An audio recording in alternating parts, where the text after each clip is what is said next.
Ladies and gentlemen, brothers and sisters, we are going to be live very shortly. So I got to tell you this before I come off camera for a moment. We're getting prepped, ready to go. Boom, 15 minutes. We're going to be right out here doing what we love to do. We will see you very shortly.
Brothers and sisters, we are 5 minutes away. I hope you're liking the little splash screen we got going on right now. Just doing some screen share, making it really analog, very simplistic. We're going to be kicking this off 5 minutes. Buckle up, get ready to go because it's going to come in hard and fast, and we will see you very shortly.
Can't hear anything.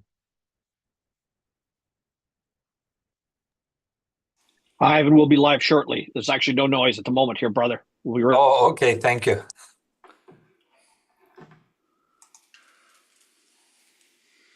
Hi, Ivan. Hello.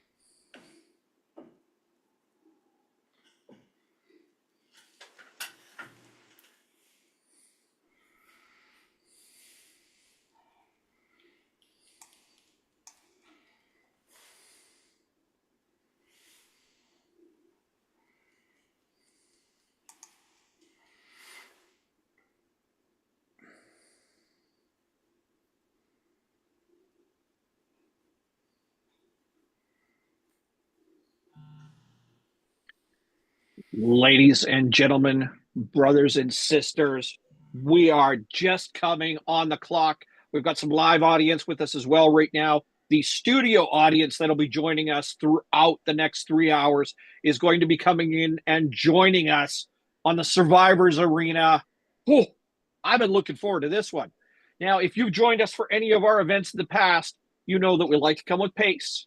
We know that we like and love our speakers to really bring the heat, really narrow it down, nail it down, and make it count for you in the most important arena of all, life. After all, what's the point of getting very successful in business if you're not very successful in life? Now, the premise that we have for this one is Survivor's Arena, our ability to be able to deal with thrive, recover, and grow through challenges, trials, and tribulations leave markers. They leave notes for.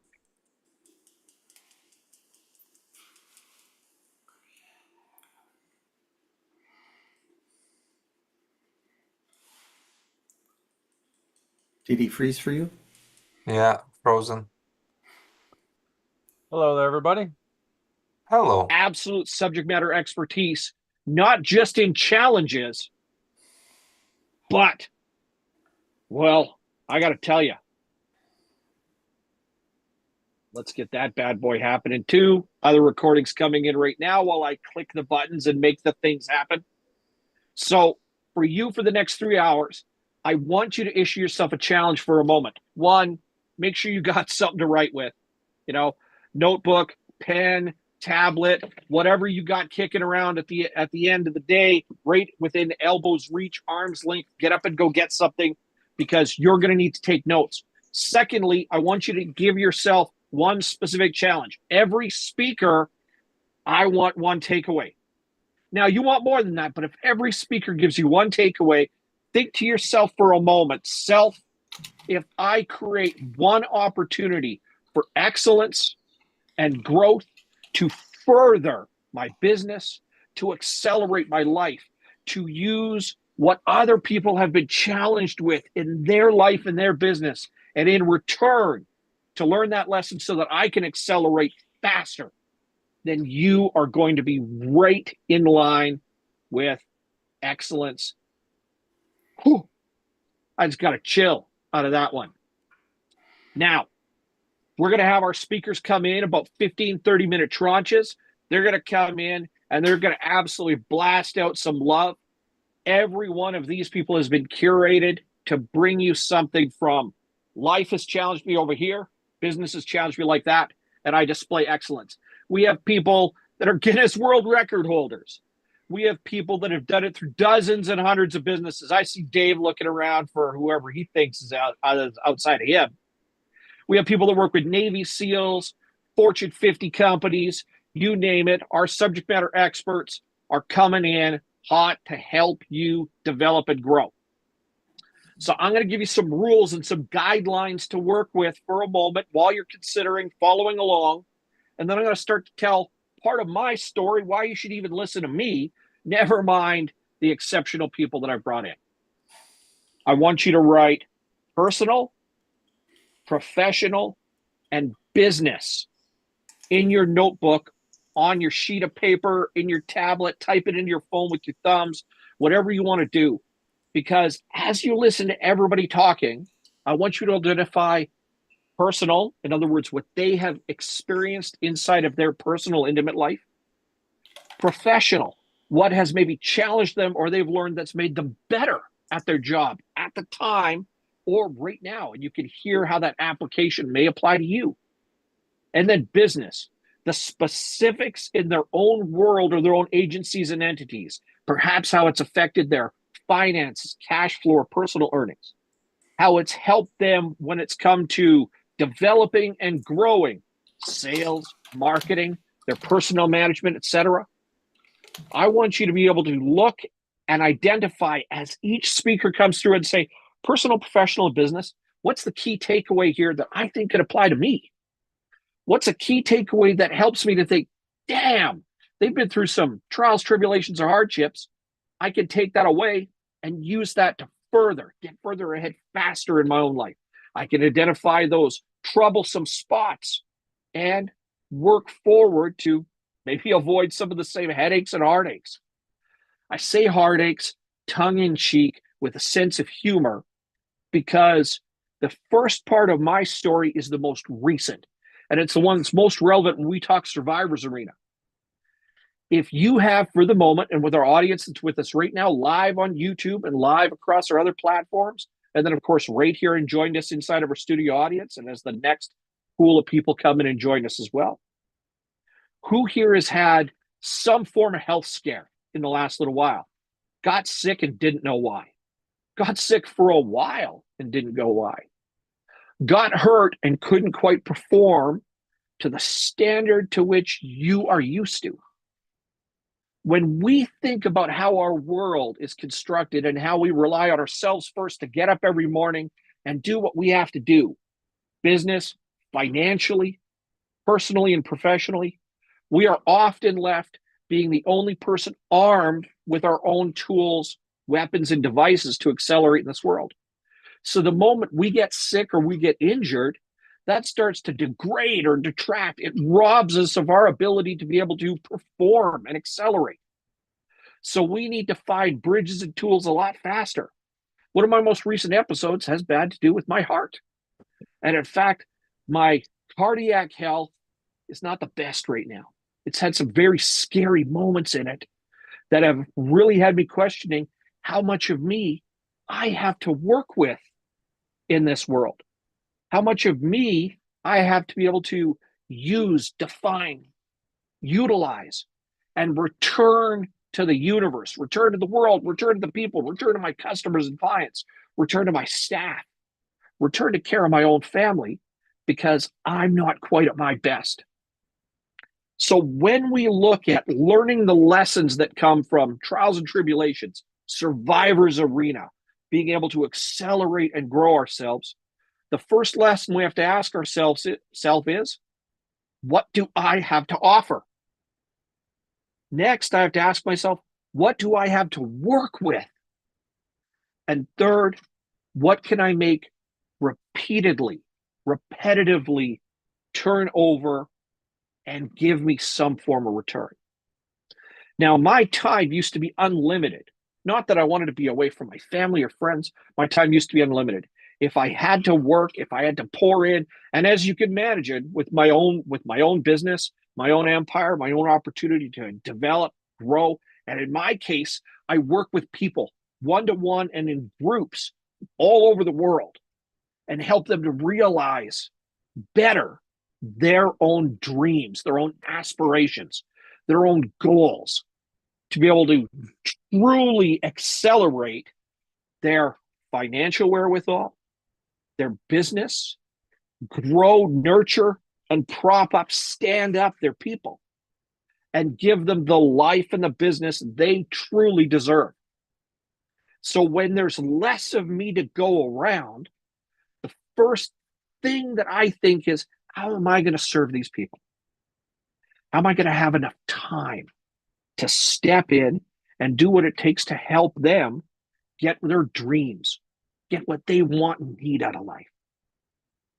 When I don't have the time that I expect of myself to be able to put into my business, my entities, my agencies, my endeavors, I have to question, how much can I truly make a difference? So the first lesson I've been reminded of for the last while, and where we wrote those words down, personal, professional, and business, personally, I have to answer, how much energy and how much time do I have to be able to commit to everything that's calling my attention? Professionally, do I have the skills, competencies, and the development to actually put myself to good work if I don't have enough time and enough energy? I don't have enough physical health to be able to develop, grow, and nurture these things that are incredibly important to me. My business, my joint ventures and my partners, my customers and clients, making sure that they can continue to accelerate, develop, and grow. And then from a business perspective, is my business built well enough to allow me to take a step back, to allow good people, and in fact, some of those people have joined us on the call today that are part of my team, to be able to step in, do their job, and continue to do, well, what our calling is, help to nurture, develop, and grow people. For us to be able to survive and for my business to flourish, I have to have good people. I have to have some systems in place. I have to have some accountability or measurement to make good sense of what's going on. In fact, if I don't have a lot of me, and I will say right now that for the last several months, the amount of me that you could normally rely on to do my job, right? Let's just say it like that, to do my job. Mitch, what's your job? I build it, I share it, I grow it, I make it, I prop it up. I teach it to other people. I do all these wonderful things. How much have you had to put into it? Personal category for a moment, Mitch's energy and Mitch's time. Very little. In fact, a fraction of what I am used to working with.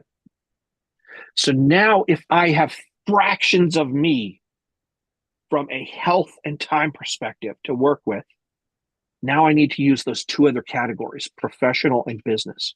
Is my business propped up and built in such a way that I can accelerate and grow, that I have tools and resources, that I have portions of what I'm doing replicatable enough that other people can at least pick them up and use them?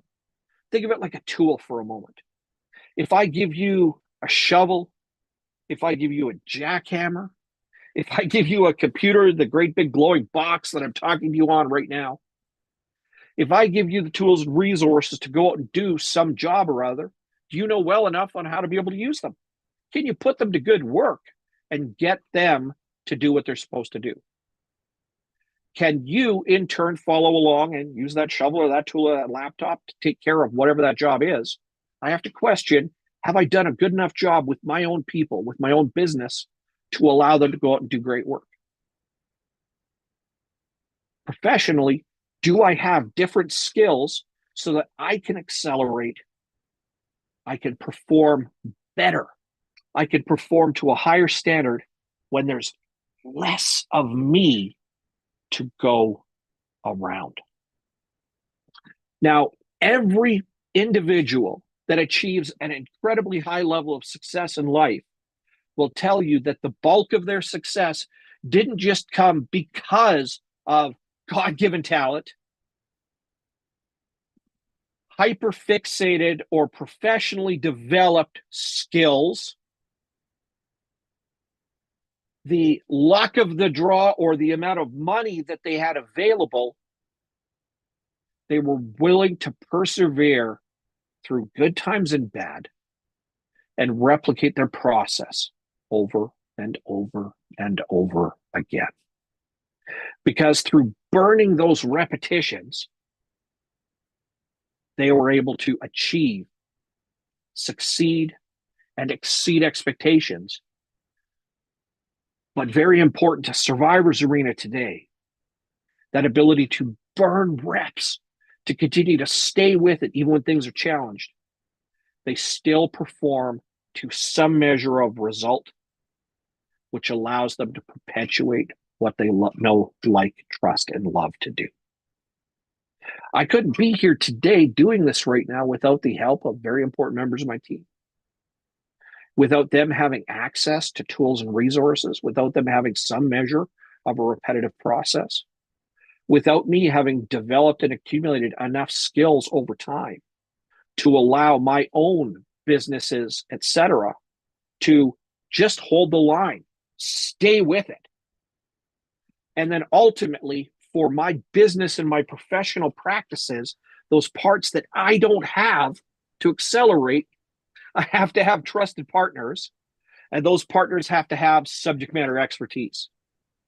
In fact, one of our first speakers outside of myself, and if you've been with me this entire time, jotting notes, thinking, asking yourself, how does this apply to me, or what's useful to take away, etc. When we look to accelerate our own businesses to survive the arena that is business and in life, first of all, we have to learn to communicate with people. Next, we have to be able to learn to work through them, work with them. We have to be able to articulate and share messaging. We have to be able to develop narratives and stories. We have to be able to take what we do and use it in a way that, first of all, accelerates what we're doing, but then allow other people to come along and do what they're best at. I couldn't be here today if key people here and elsewhere out in the world didn't have skills and talents that I don't have and were willing to use them in advance of shared goals. So for us to truly accelerate when it comes to survival and growth in business and in life, we have to have a sense of our own personal wants, needs, and achievements. How much time and energy, how much money is it going to take for me, or what's it going to take for me to feel some form of satisfaction in this world? Professionally, What skills and talents do I have to use? And when there's less of me to go around, let's say you get sick, let's say you get injured, let's say life comes for you in any number of fashion. What skills and talents do I have that I can lean into, step into, and accelerate faster from, even though there's just less of me to work around it, to work with it, to nurture and grow it? Is my business constructed in a way that it's processes and tools, it's partners and champions, that the other people that I bring into my tribe, and that language is important because if you want to cast around for the number of times you hear the equivalent of community and tribe, et cetera, today, I bet you're going to hear it quite a bit. Then what you should do is your business also has to have a circle of other people, influence points to be able to help you. When we work with businesses, for instance, and no, this isn't a pitch for my business, but I'm going to tell you what shows hyper success in business. A really well-structured business with really good put together, doesn't have to be great, processes, tools, and resources. People can step into your business and start to do certain things, whether it's to handle operations or to work on growth and to help to accelerate it so that your own hands can go to other more important functions. And that as senior leaders, managers, or executives inside of little companies, big companies, monstrosities for business, have proximity and mentorship available. They have other people willing to go on mission with them. And they have people that they can learn how to do things, accelerate their path to better skills. When we have less of us, less time, less resources, less energy to put into things, then we need champions or people to learn from to accelerate our growth curve. We need people to be able to do things that are going to help us get further ahead. And of course, we need people to help us learn to nurture and grow. I got the privilege of introducing our very first speaker today. I call him my brother from another mother. We have been business partners in the past. We are friends. We are co-conspirators. We get to gun around and add. Well, I'm just going to screen share right away with him. Oh, here he is. There's the man himself. Mr. Ali Salman is coming in the house. Now, I'm going to allow Ali the rare privilege of introducing himself, like all of our speakers today. Normally, I love to put some gloss on it here, but I can't do justice to how this man has been able to accelerate in business and life. And throughout the years, when I talk about tribe for a moment, and I talk about other people's information, other people's opportunity, their skills, talents, and abilities to help you create environments to grow, Mr. Ali is a man that I have known for 15 years now. I've done a lot of business with, and I've never seen a man quite operate the way he does when it comes to just being able to tell stories and accelerate growth in the world. And of course, he's come from a place where his own trials and tribulations, his own hardships. In fact, you know, in the world we're living in right there, I'll just say that maybe you hadn't noticed, but Ali's ethnicity isn't the same as mine. He may have come from another part of the world at some point. He may have had to learn a brand new language. He may have had to learn a brand new culture. He may have had to bring, adapt, adopt, and build an entire world just to be able to support, maintain, and celebrate his own family, his own life. In fact, anybody who has been an immigrant at some point may be able to appreciate and understand some of the challenges that come in when you move from one continent to another. Never mind his own set of life, interests, and challenges in business. Ali, it's a pleasure to see you, my brother. Thank you so much for joining us. I hope that that has done some justice. Give him some share of what's going on with you. And of course, you're here because we love the people that have multiple businesses, multiple acceleration points, and of course, the ability to tell stories. And at Survivor's Arena, there's trials and tribulations, and there's triumphs, and those lessons that you've got inside of that multifaceted, multi-unit approach, and of course, being able to tell stories and accelerate things is why you're here, brother. Thank you so much. Floor's yours, sir. You do what you do best. Thank you. Thank you, Mitch. Great to see you guys, and thank you for the opportunities, Mitch, to share time and knowledge with your tribe, which I've been gladly been part of for the last few years.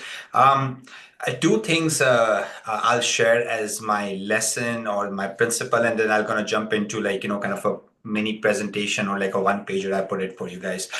One thing that I learned about myself was that I'm an ADHD entrepreneur, right? Okay. I like to do multiple things. There's a really good blogger named, I forgot her name, but she put a word called multi-potentialite, right? Okay, these are the people who like to have do two, three things, four things together, right? Okay, because they just cannot focus on one thing, right? And there's nothing wrong in that, right? I think in today's day and age. So that's one thing I identified about myself. And then I said, okay, if that's who I am, how do I have to show up every day? So one thing I learned about myself that every day I wake up in a mindset that what if this is the last day I have on this planet, right? Okay, what will I do with my next 12, 24 hours? Because then you don't sit on your ass, right? Okay, and it could very well be the last day. So my point is that I think the approach to life is that get up every day, you're blessed enough to breathe, operate, right? Okay, then give your all in, right? Give your all in, right? And that mindset of what do you have to lose, right? When you really think like that, you actually maximize your own potential. You will surprise yourself what you guys are capable of, right? And as Mitch was saying, that I've learned by trials and tribunals, like the way I operate is like I figure out by doing it, and the way I've always overcome entrepreneurial anxiety, times are low, things are hard. It brings me back to what Jeff Bezos says from Amazon, right? Okay, one thing that's in your control is action. Just do it. Just get up and do something, right? So operating with that mindset, I get up every day, and my wife thinks that I'm ADHD because, like, she's like, Ali, like, you're just like doing so many different things. But that's what keeps me up because I'm so excited about, like, working on them every day. And now what I've done is, like, I'll just show you the framework which I built to figuring it out this thing, and I'm sharing with you that okay, what to do with your business when you have no money, what to do when you have a little bit of money, and what to do when you have way more money in terms of growth, right? I will just purely talk about growth, right? Because I personally think when the money is there in the business, when the revenue and sales are there, other shit can be figured out. But if the blood is not running in the body, you can have the perfect heart and perfect lungs, right? Body doesn't operate. So blood is money, money is growth, right? Okay. So let's talk about that, right? So I'm gonna share my screen. So basically, it's the idea is that, like, how you can go from zero to a scalable marketing when you have no budget to when you do, right? Okay. And this may represent to each one of you because you are all maybe different stages of your businesses, right? But this is the framework personally I'm operating myself, or I'm playing around with, right? Okay. So, like, survival mode, $0 to $100 a month. Assuming you have zero money, zero leverage right now, what you guys gonna do? You're going to build visibility with zero minimal cost. How are you going to do that? You're going to leverage your personal brand, right? Okay, the easiest way to make people relate to you is yourself. When you say I'm XYZ company, company has no face. But when you start showing up yourself, you're going to right away see people will relate with you, right? Okay. So utilize the attention TikTok, Instagram, all of these platforms have. All it takes to just freaking show up with a camera, right? First few days, you have no freaking idea what you're doing.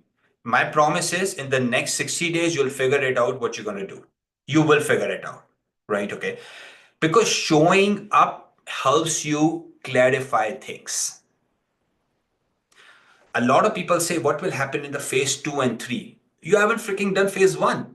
Phase 1 will tell you what will happen in phase 2 and phase 3, right? So first step is showing up. Now, how did I do it, right? How did I did this applying this exact methodology? So how are you going to use WhatsApp group, Facebook group, and marketplaces? These are all free places. These are all free places, right? Okay. So last year, I basically launched, I've been in real estate for a while.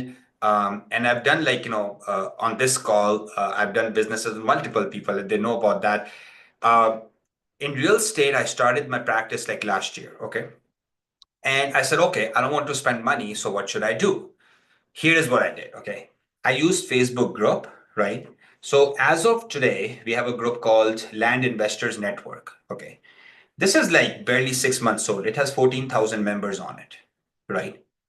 Uh, I created a group which brings the people who are like-minded, who I can sell potentially. Like I'm trying to bring people together who have a same problem set. Does it make sense? Right? Okay. Like what is the problem you guys are solving? To forget about what you guys are selling. What is the one problem you guys are solving? Right? Okay. One problem you're solving is like, I'll just pick up on, let's say, we have like, Don Verboom, right? Like, let's say Don consults people for sales. Well, Don solves problem people for businesses who have zero revenue problems, right? Okay. So what will Don will do? He's going to bring people together in a group where they share the problem. Okay. So when you get people in the room who are interested in hearing about the solution, isn't that makes it easy? That does makes it easy, right? Okay.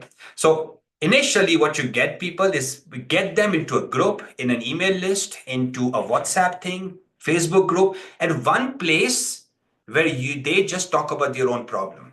Now, in this one, idea was I wanted to get people together who were land investors or real estate investors. Okay. Now, using funnel strategy, I said, okay, there is 14,000 people, but there are a hell lot of them who are way more interested and motivated and who are ready to solve that problem today. Okay. So then basically there is a paid offer which runs like, on a group call. So there is like, right when my group launched a group, I launched a paid group, which is $10 a month.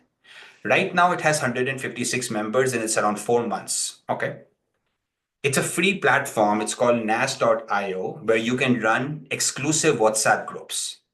So I said, okay, let me pack people in the room who are firstly interested. Then let me give them free information and give them an offer, which is so low that they just cannot say no to it, right? $10 a month, such a low hanging offer, right? Okay. So this is a classic example of when you don't have money. Simple as that. Okay. There is a hell lot of structures available, right? Which you can validate. Easiest thing is get people with a similar problem at one place and then sell the shit out of them. Simple as that. It's not a rocket science, right? Okay. But get them at one place because then you don't need to create the community. They themselves create the community. You don't need to curate that community. These 14,000 people are doing themselves. Like I, in fact, don't even look at the group, how much my members are active in the group, because I provided them a platform to come together, right? Second thing is hustle mode, right? You have 100, 200, buy $500 a month, right? Okay. Then what you're going to do, you're going to naturally start producing a little bit of a better content. Naturally. Okay. Right. I'll give you one example. There is a tool called Captions, Caption. Captions is the cheapest editor you can find on your phone. It's like $30 a month. It AI edits the videos. It does free captions, right? Okay. So my point is, it's where you are in your journey, you deploy that capital, right? Okay. If you have $100 a day, right? And then $100 a month, and then what you do is you boost some of your content with $2, $5, because then what you're doing is you're trying to reach a greater audience. Okay. That's your second stage, right? LinkedIn, B2B works really well. Facebook, Instagram, TikTok works really well for B2C content as well, right? Okay. Third stage we get to is called foundation mode. Okay. In the foundation mode, we get systems in place for scale. This is where like guys like Mitch come in and like say, hey, you know what? Now you built it out. Like, what is the idea to scale that, right? To take it to 100,000, $1 million, $5 million, right? Okay, how that's going to happen, right? Generally, what you do, you basically put together.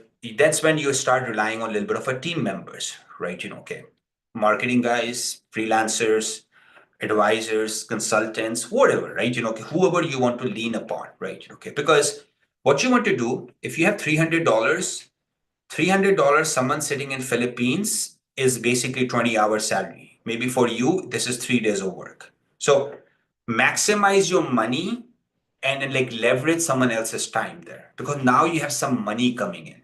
Okay. This is the stage where you start leaning upon like, people, right? Okay. Then you basically go to the growth mode, right? Okay. And the growth mode is basically where you're trying to dominate a niche, right? Okay. A market area, right? Now, this is important, right? Why do I say that? Small business owners, and I had this problem myself as well. You cannot be everything for everyone. So you need to pick your battleground. But what happens by the time you get to the growth mode, you figure this out. You understand who wants to pay you, who these guys are, where they come from, what is the age group. I'll give you one example. In Land Investors Network, what I figured, my ideal clients are 45 to 60-year-old, two kind of people. Either they're professionals, either they're business owners, they want to invest in real estate. They don't have time. They need advisors who they can lean upon to find good real estate investment opportunities. But I didn't had a clear idea the day I launched it, to be honest with you, right? So that's what my lesson was, that go through these stages so you understand that where you're headed to, right?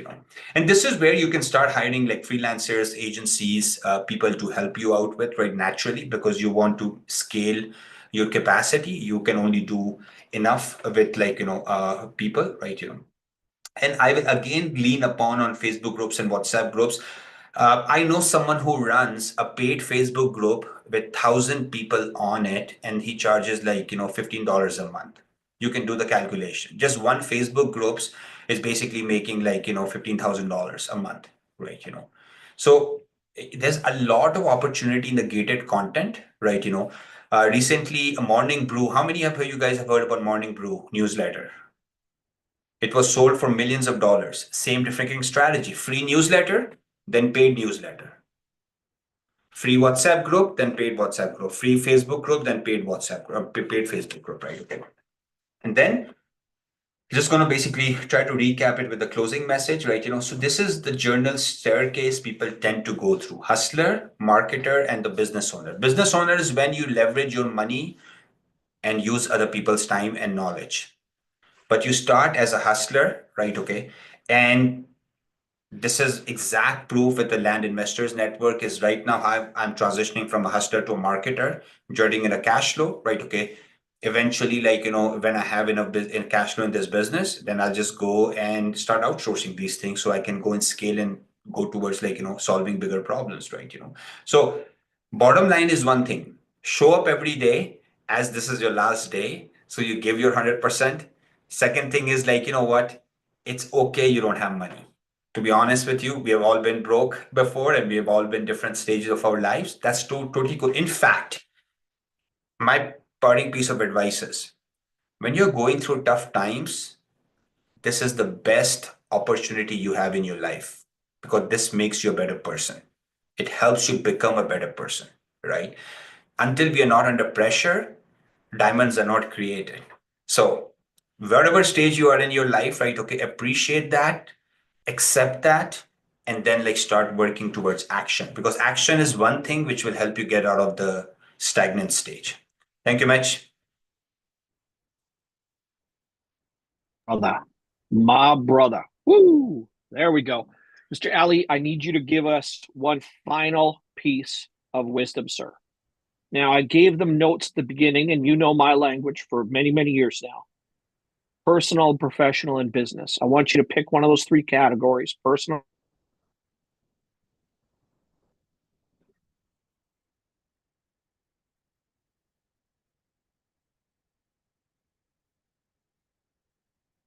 I think Mitch was trying to say personal, business, and professional. So what I could do is like, there you go, Mitch, you're back. Pause for dramatic effect. You're back. Personal, professional, business. One more piece of advice for everybody to take away real quick. Yeah. So, like, someone told me that there are basically, right, like, three things. If you don't realize this in life, then you're fucked forever. And they were like, self-motivation, self-awareness, and self-respect. So figure these three things out. You will just show up as a better human. Doesn't matter personally, professionally, and in the business world, right? Thank you, Mitch. Ali, thank you so much, my brother. Thanks for joining us, and thanks for popping in today. I love it, as always, to see you, sir.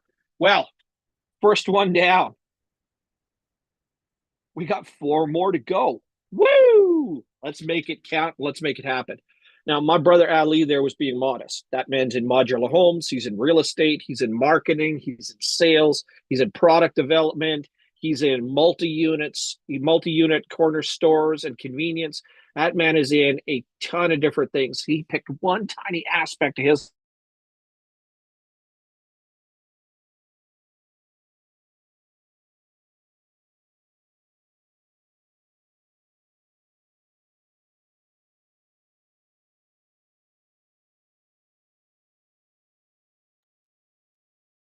opportunities. And we're back in. Technology. Gotta love it. Our next speaker is coming up, and this is a longtime friend. Again, business partner, co-conspirator, all those other wonderful bits and pieces. I'm going to allow him the privilege of introducing himself. Doc, it is great to see you as always, sir.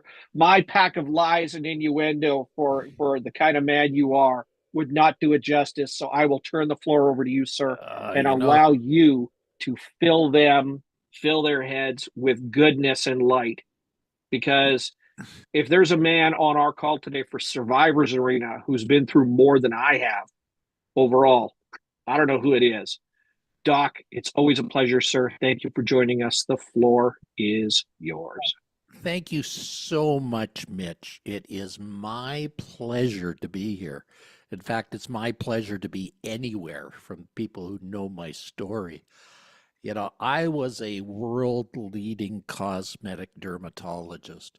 For 30 years, I was in that field, and I really have done everything that could be done in it. But you know, my life changed in 2003. I was walking in Disneyland with my dear wife and my youngest daughter, and my wife turned to me and said, "What's wrong with you, hon?" And I said, "Dear, I haven't gotten the faintest idea what you're talking about." She said, "Listen to your foot. It's flapping." I said, "Dear, that's the stupidest thing you've ever said. What do you mean, listen to your foot?" She said, "Well, listen to it, stupid." And I did.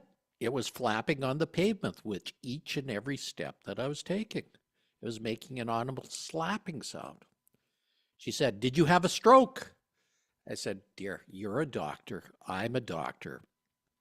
If I had a stroke, I'd be lying on the pavement saying something unimaginable."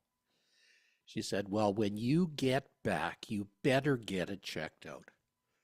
Well, for anyone that's married out there, if your spouse says you better get it checked out, what do? You get it checked out, right? Yeah, you get it checked out. So I did. I saw friends that were doctors.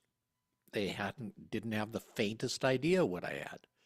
They sent me to more doctors and more doctors and more doctors. They still couldn't find anything. So, you know what doctors do when they can't find anything? They do more tests and more tests and more tests. And I think they even invented tests back then just to do tests. So at the end, they got together in a powwow and said, "Geez, we don't know what this guy has. Let's send him to a neurologist." Well, a neurologist is the brain guy. He's got the answer to all these complex puzzle pictures. So they said, "Okay, let's send him there." So I walked into the beautiful neurologist office. He had this glistening desk made of glass. He had one piece of paper on it. I walked in and I said, "Hi." He said, "Hi back. You better be sitting down when I tell you this." I said, "Why?" He said, "Because you have ALS, Lou Gehrig's disease. Get your affairs in order. You have 6 months to live." I was taken aback. It was like a ton of bricks hit me. I said, "How can you prove this diagnosis?" He said, "Easily on autopsy." Now, this guy had the bedside manner of Dr. House.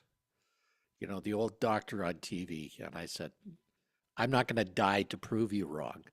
So I went out, I slammed the door, I left him, and I said, I'm not going to die to prove you wrong. So I got to my car. I cried for hours. Somehow I made it home. I told my wife the diagnosis, and she said, you don't have ALS. I don't know what you have, but you don't have ALS. But you know, when you get hit by this, you go through the stages of death and dying that Elizabeth Kubler-Ross wrote in her book on death and dying. You go through anger. You could bite the heads off nails. I was angry at my wife.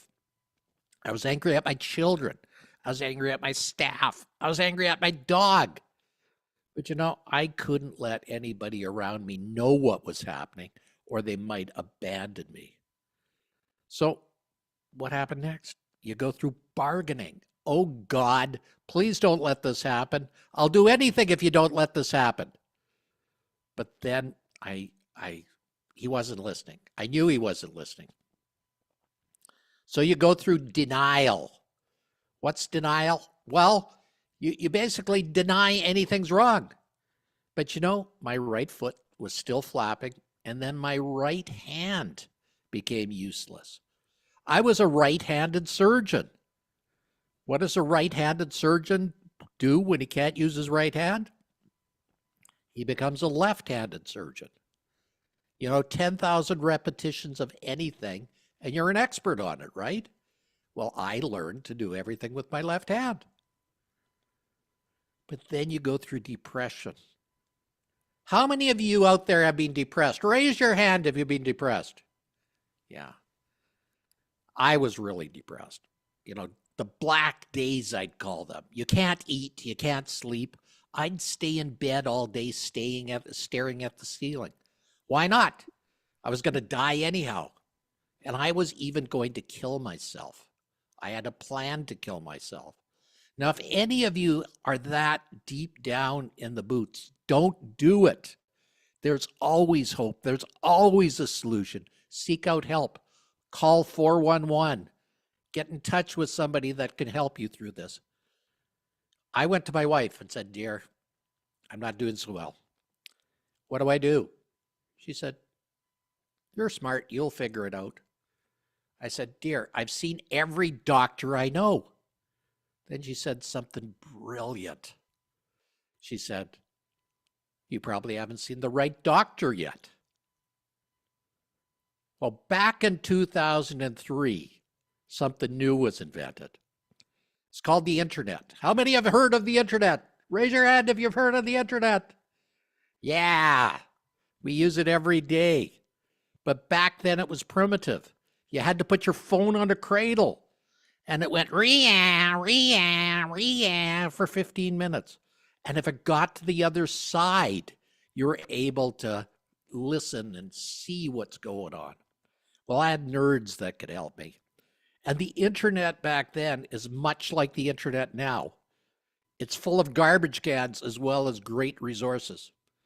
And I got to the other side, and I found a doctor in Colorado Springs, Colorado, that had the same symptoms that I had. But he was dying. He was much worse. And guess what? Doctors from around the world were coming to say goodbye to him. And they said to him, one doctor came up from Texas, looked at him and said, I don't think you have ALS. He said, I think you have chronic Lyme's disease. It's the bite of a tick. And if I'm right, I can treat you and make you better. Well,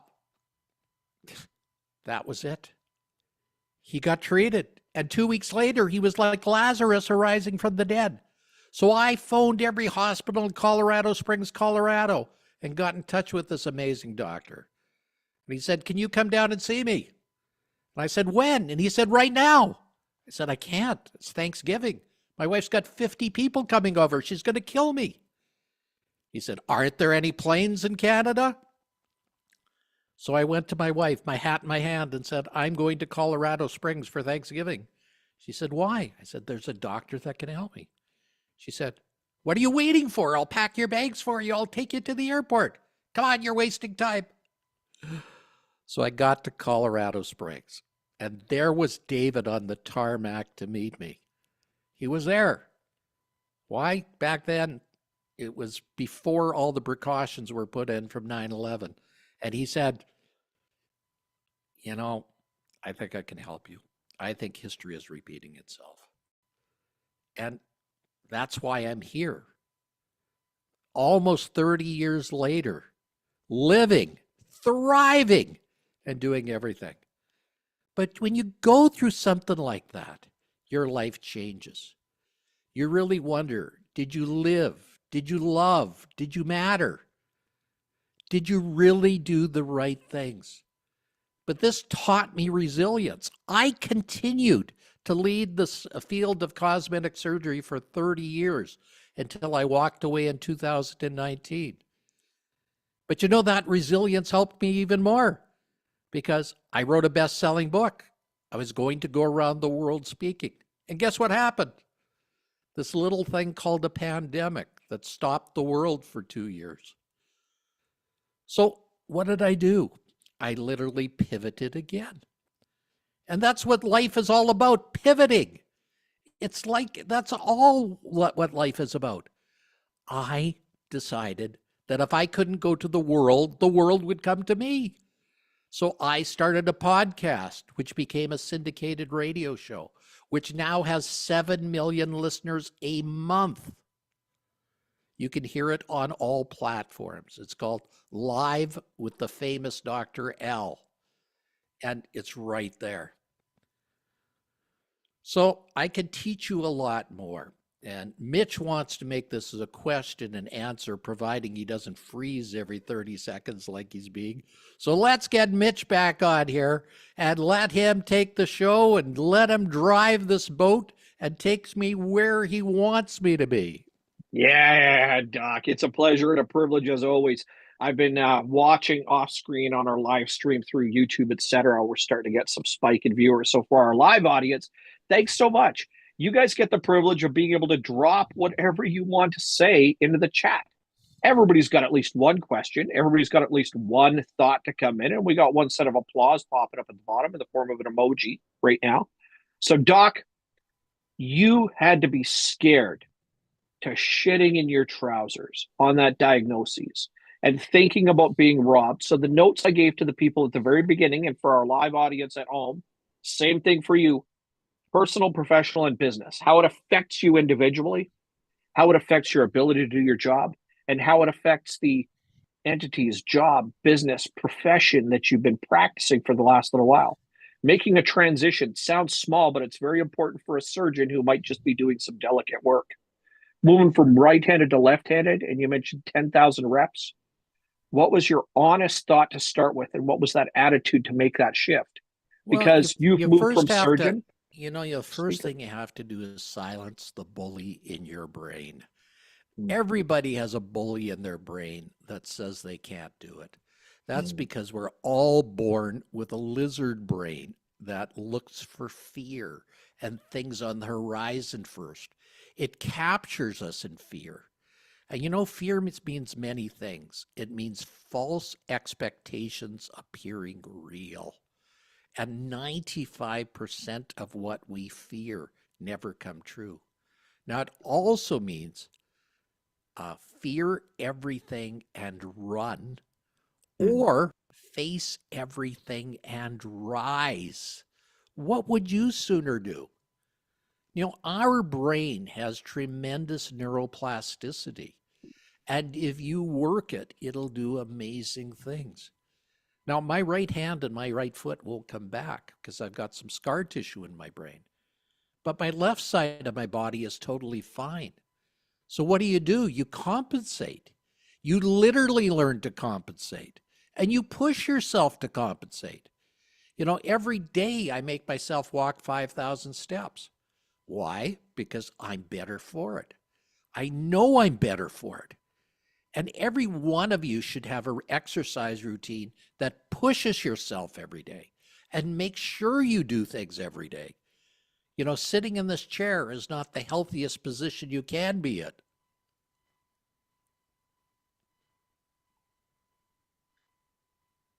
What was it like moving from world famous surgeon to world famous radio host?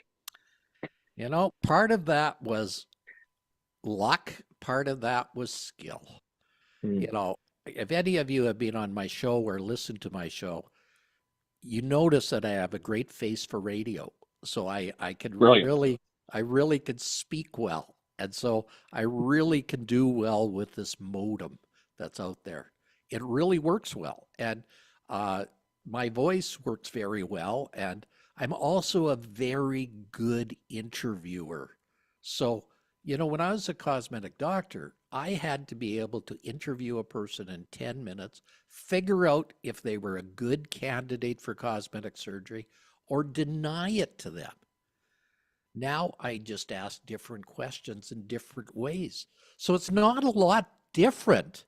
But what I do now is I help everybody get better. I help everybody get better.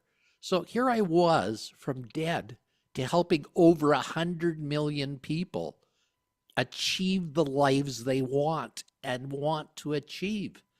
So it truly has been a great journey to help people achieve what they want.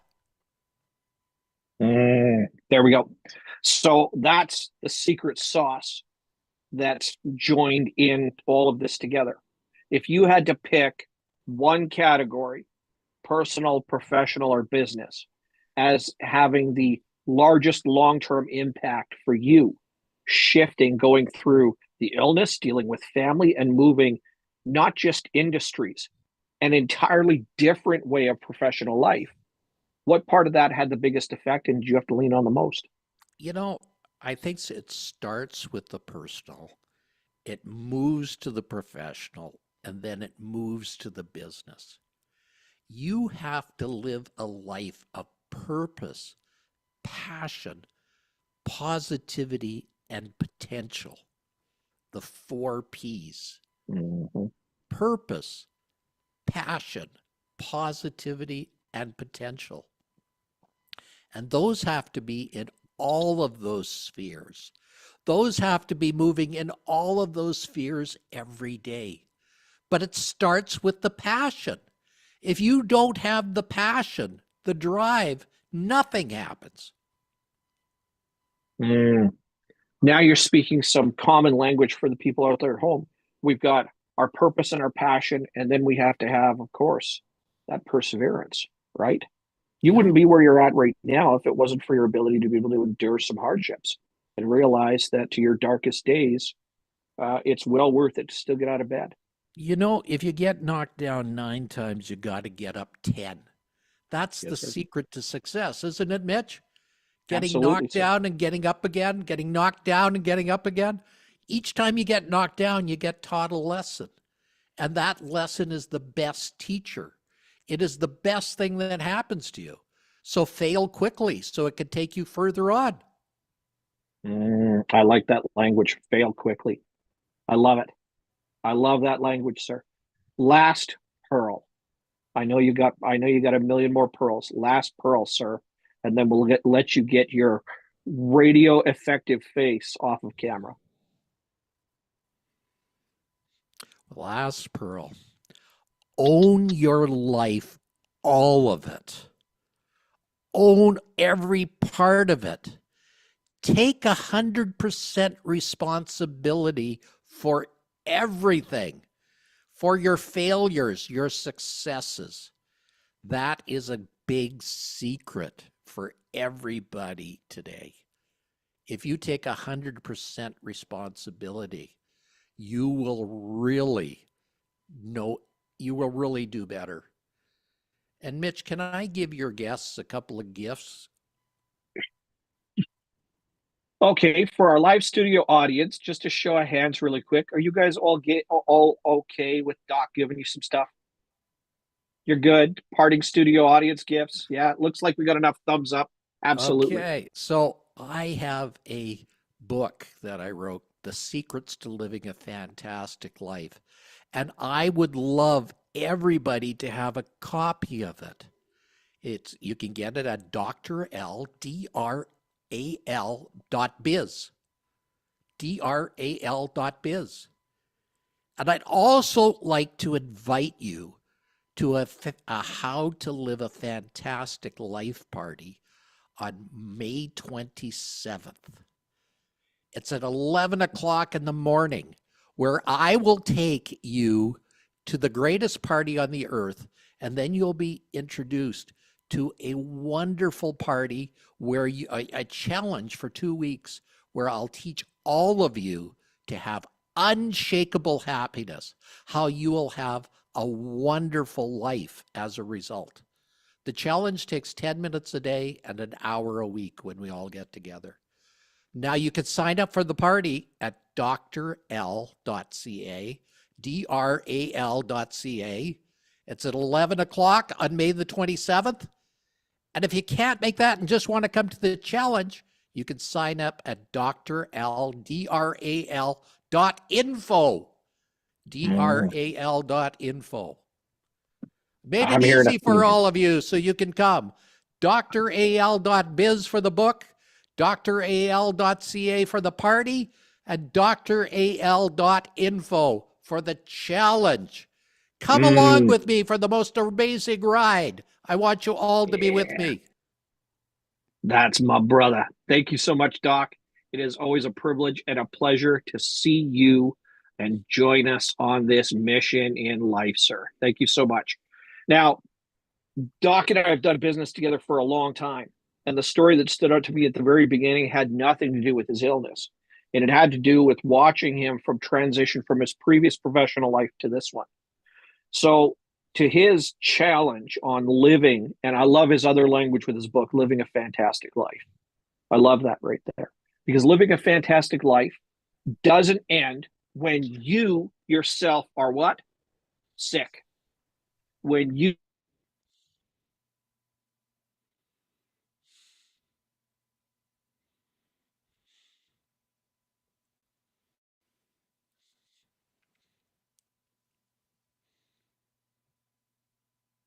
ever, or did I just freeze? You froze again. Ah, bloody hell. All right. Who's ever been hurt at any time in life? Show of hands. Who's ever been hurt doing anything? Hurt themselves doing something? Who's ever been hurt bad enough that they had to at least take a day or a week or a month? Who got banged up bad enough that maybe it affected the way they thought about themselves, at least for a while, or maybe for life? There you go. Who's been sick bad enough that you wonder if you're ever going to get better?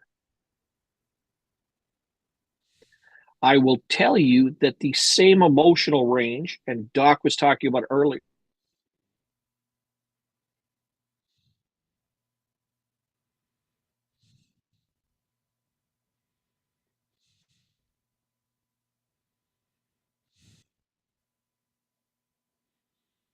what's going on.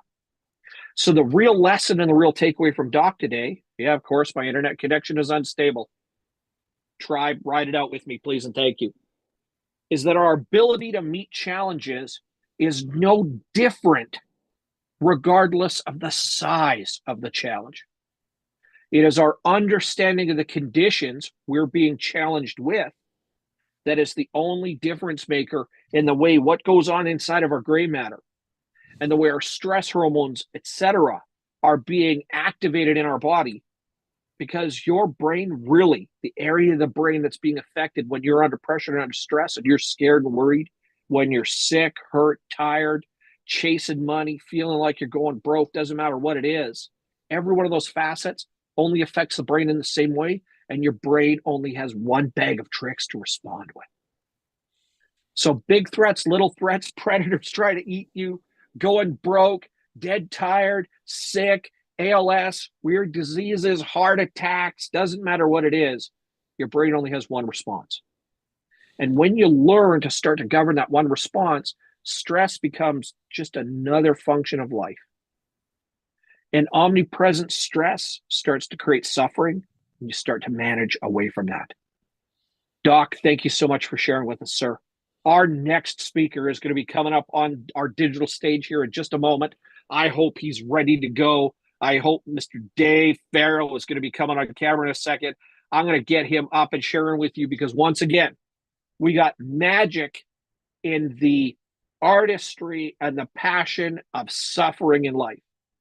The better you do at mitigating, changing, wiping out, hey, savagery, right? Get your sharp bits going, get your blunt bits going, get your axes and knives, get your flamethrower, get your hand grenades, whatever you're going to do, because our ability to mitigate against suffering is what really allows us to do anything of meaning or substance in life.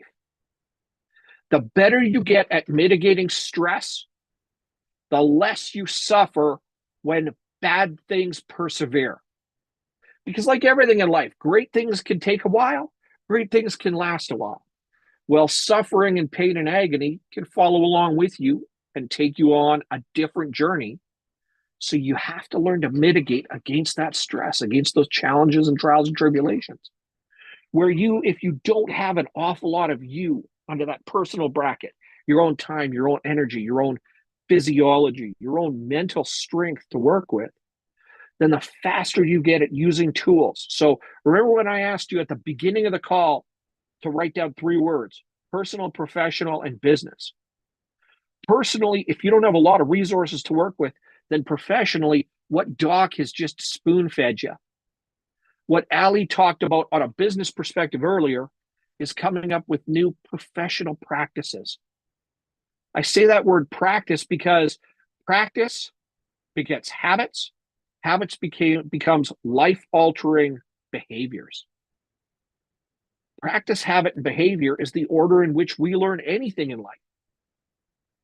And if you can start to put a new practice in place dealing with stress, then you're immediately starting to reduce suffering in your own life. You're immediately starting to reduce the amount of time that something's going to come to harm you and stay hurting you repetitively. In fact, suffering is only our ability to be able to not endure hardship, but our ability to force ourselves to stay in that hardship for a moment and keep getting punched without recourse, instead of thinking to ourselves, hey, hold on a second, I better get my hands up. I better start to retreat for a moment. I better start to assess what's actually happening to me here and find a path to get back to where it doesn't hurt so bad, then get to where it doesn't hurt at all, and then start to heal up, work forward, and use the tools and resources I have at hand to truly help me achieve something, or to at least get back to normal, nominal. In fact, it's no distinction that you heard from my good friend Ali to start with, where he gave you if you got to start from nothing and it's just about making money, here's a method to go forward, which he has watched work thousands of times and currently uses for his own business. And then if you find on a personal level, because of your health, your fitness, your lifestyle, your diet, injuries, life and chronic illnesses, that you're being knocked down, guess what happens? You got to start to find what? A very simple process to start back from 1. The moment we can reset to 0, we can take a step towards 1. We can't fly back to where we were before, but we can start with a really simplistic process to work ourselves forward. Dave, you with us, brother? You ready to come on? I'm all here, man. Looking forward to it. You got it, brother. I'll get you on the screen share with us here in a moment. Mr. Dave Farrow is going to be coming and joining us in just a second. There he is. There's that handsome mug as well. I'm going to not ham-fistedly tell Dave's story. And I know that Dave and I are going to exchange some information here. I'm going to let Dave tell it because it is far too cool, much like Doc or Ali getting started, to do it the justice of, while a handsome beard, this beard doesn't need to be the one to introduce that beard. Dave, welcome to Survivor's Arena as always, brother. And you're here because you, of course, have got your own stories to tell, your own tales of triumphs and tribulations, and those have direct relation. But more importantly, you got some very cool things that you're doing right now that you've had to develop over time. And those are the lessons that we want you to be able to share with people today. Dave, tell the people about yourself. Hi everybody. I'm Dave Farrow. I guess I should start. This is actually breaking one of my cardinal rules. I usually get someone to introduce me, because if I start saying my credentials, it sounds like I'm all egotistical. But my biggest claim to fame is that I'm in the Guinness Book of Records twice for my memory. But like a lot of people here, that was a credential that I earned for a marketing purpose, to start a business. I wrote a book. I had several courses on memory, speed reading. You may have seen me on TV. I was on QVC. I had an infomercial even, and sold a few $1 million worth of memory training courses and such. But I think the biggest lesson, and that I want to get across, that actually applies to this survivors arena, is that the biggest thing I wish I would have done earlier is to be more eager to pull myself out of the way. So when I first got my Guinness record, yeah, you'd think the sky's going to open up and money's going to fall out. I'm not going to have any problems with marketing or anything. And it was a huge ego trip. I was on, major television, news, media for about a week. And then the following week, they were not the slightest bit interested. And I thought, wow, I want to do a bunch of publicity. And I did, but a year's worth of training to get a week's worth of publicity. That doesn't make sense, right? So I became kind of obsessed with PR at that point, and I came up with a system to get a lot of publicity. And when I mean a lot, I mean a real lot. Actually, I've been on about 2,500 interviews, been on page 6 of the New York Times, have been on the Today Show, and like some of the stuff behind me, Today Show, Regis and Kelly, Steve Harvey, even Dr. Oz a couple times in his heyday, and a few other things. But fame and success, it doesn't always match with fortune. I've also worked with a lot of people who just chased fame and they weren't able to make a business out of it. I think I've tried to do a little bit of both. I was, doing all these shows in order to sell a thing and move some products, and we were pretty successful with that. So when you're at that point where you're just a young guy, and you make hundreds of thousands of dollars, made over $100,000 in a day on one show, and you see all these orders coming in and stuff. You think, like, what is next? And what was next for me was actually helping others, because I had so many friends who were authors as well and speakers and stuff that came up to me and said, help get me on a show, help get me in the media. And I tried to coach them. And I'll be honest with you, I hated it. Mitch, you have more patience than I do. I am not a coach, not in the slightest. I can't. They just wouldn't do what I told them to do, and I don't know what to do at that point. I don't know. So many coaches in the chat, I'm sure, are thinking the same thing. Like, yeah, I've been there. So my solution was to start offering services. I hired some people who were interns at the time.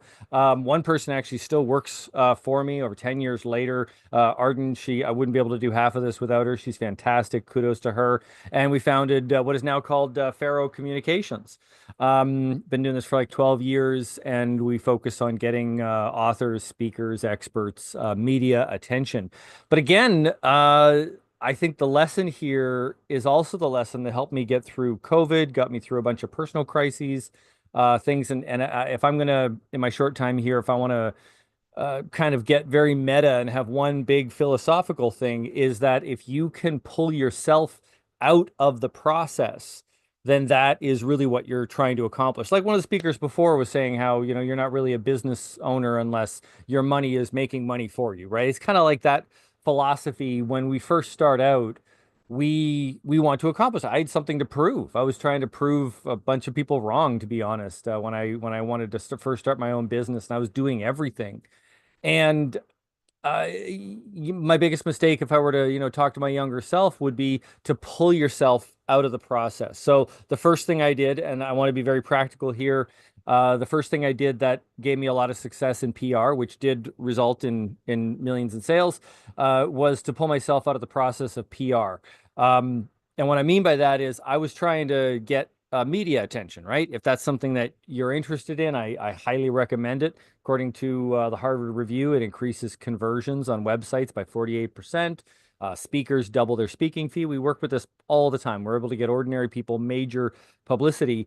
So, just imagine if you were running a business and, I got you in like Business Insider or, Fast Company or something like that. So obviously that is a huge boost to your business, but how do you actually go about it? Well, I was thinking, oh, I'm the Guinness record holder. I can just, say, hey, put me on the air. I'm awesome. Do this. Tried pitching like that over and over and over, and they were not the slightest bit interested. They certainly said, if I break another record, then, call them up, and it's newsworthy. But then I kind of landed on a process, and I'm going to be very transparent. I'm going to tell you what we do, because we do it really, really well, in my opinion. So I don't think it can be easily copied, but I'll tell you the process at least, so it's not a mystery. I'm not one of those people who likes to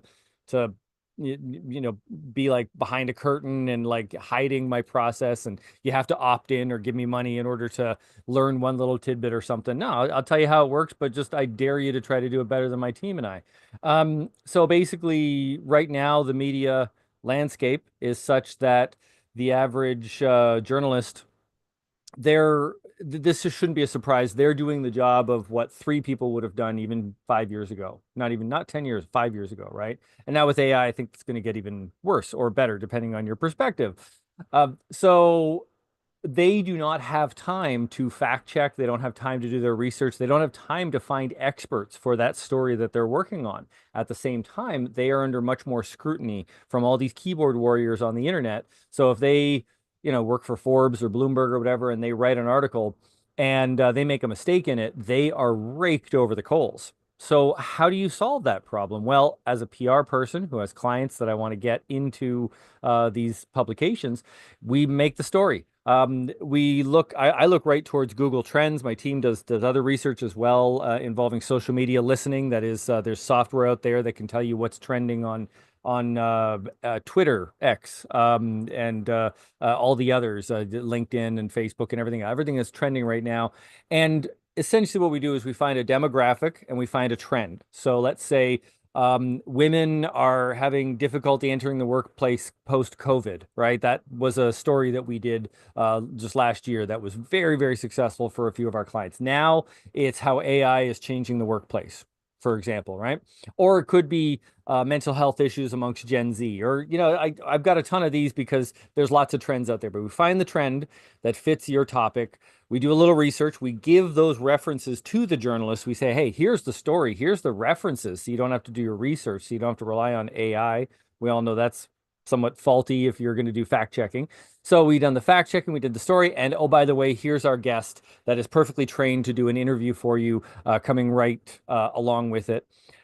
So I guess the lesson is, if you do a little bit of the work, like if you're trying to get into an area behind a velvet rope, if you do a little bit of the work for them that they're stressed out about, then they'll let you in. And our process, according to our data that we compare to publicists for authors that are even more expensive than us, we usually get about double the results for the same dollar than publicists do for authors. We can't do an apples to apples comparison for businesses because they're so varied. Those campaigns are so different.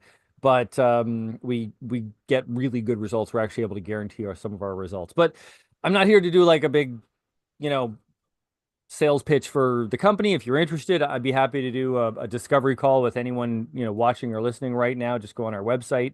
That's always, open. I want to be of service to people.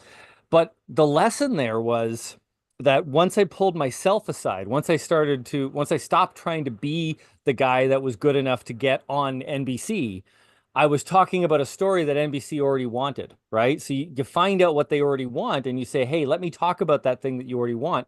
It's very similar to YouTubers today when they're just starting out. One of the best ways to build an audience is to do reaction videos, right? You react to the Kardashians or to Elon Musk or to, the big guys. And then that's how you get an audience really, really quick. Same sort of idea.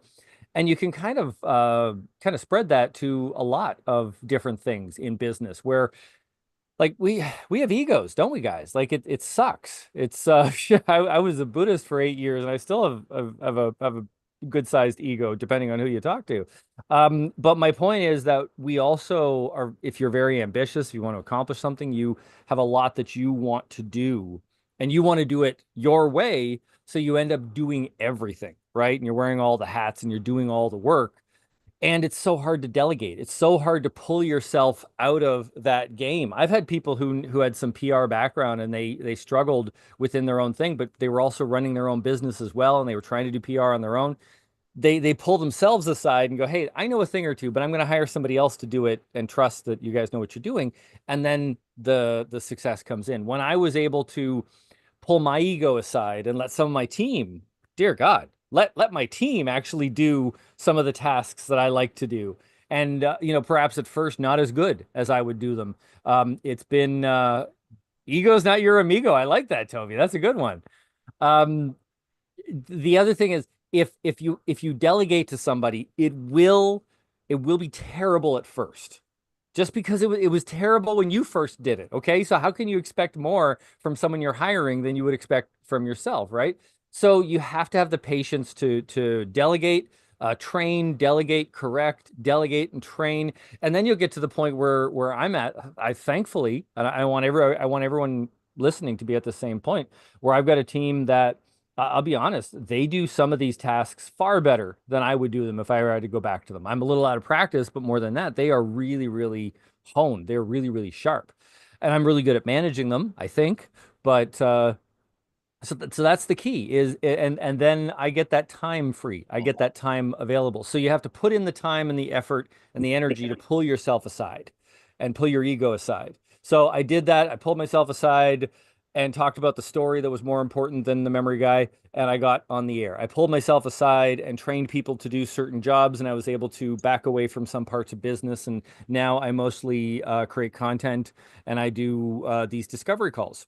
By the way, I still do them myself. I might delegate that in the future, but everything else is taken care of by the company and the people. And I think there's a lot to that. So when COVID hit, I was actually in a really good position, debt free, making good income, and just giving people raises and everything.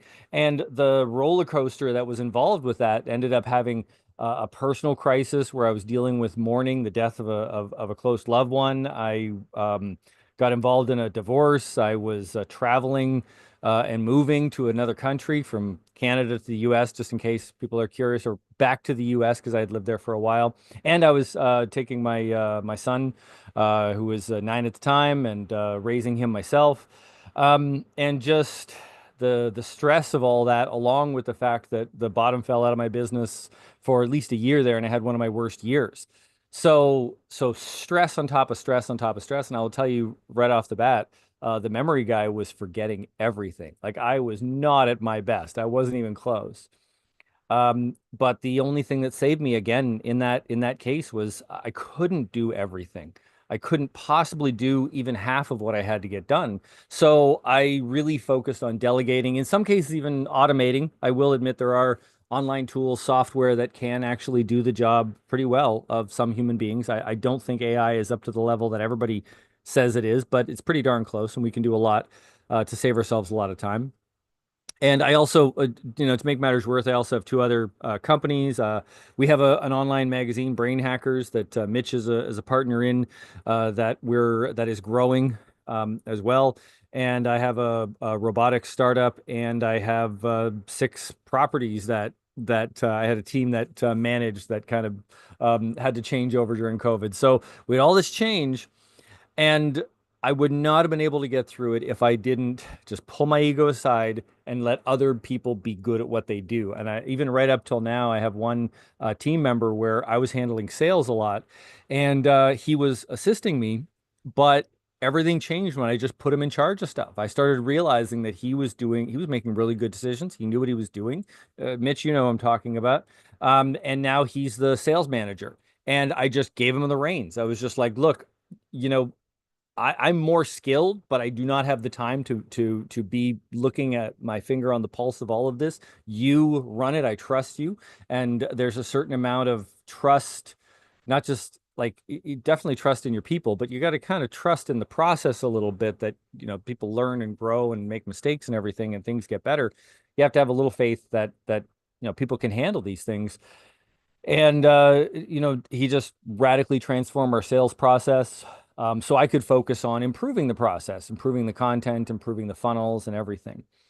So that's kind of my behind the scenes personal approach. I'm not sure how much time I've used up here. Mitch, where are we at? I'm just being honest, speaking off the top of my head. 5 minutes. All right. Well, I would say, yeah, faircommunications.com. We can do a discovery call. I will also offer something else for everybody listening, even if you're just watching this on YouTube or something. If you are an expert, you're an author, or you want to be an author, and you have some sort of credential, then I encourage you to go check out brainhackers.com. Brain Hackers is based on my new book, Brain Hacker. And the best way to describe it is it's just a modern term for self-help. We used to call it self-help, but really it's a brain hack, isn't it? You know, setting goals is a brain hack, memory techniques and all the stuff that got me in the Guinness Book of Records, that stuff is a brain hack. But there's many more brain hacks out there. So I opened up the art and science of brain hacks to experts, and now we have a bunch of experts on the site that contribute articles, and they get a free profile. There's no cost for this at this point, and it's a great way for speakers and authors to promote themselves and get backlinks for their website. And we're going to grow this and have more services for people, masterminds and things like that. So brainhackers.com. Oh yeah, hey, thanks a lot, Scott. Love the feedback. Yeah. Check out brainhackers.com. You can sign up on there. And also everybody that you recommend to the site, if they also sign up, you can get 5% of whatever revenue is gained from those people that you recommended. So there's an affiliate in there. I will end off with one fundamental thing, because this is a business forum. And, the way I see business today, it's kind of like, when I was first starting, it just seemed overwhelming. It seemed like there was just too much to pay attention to, too much to focus on.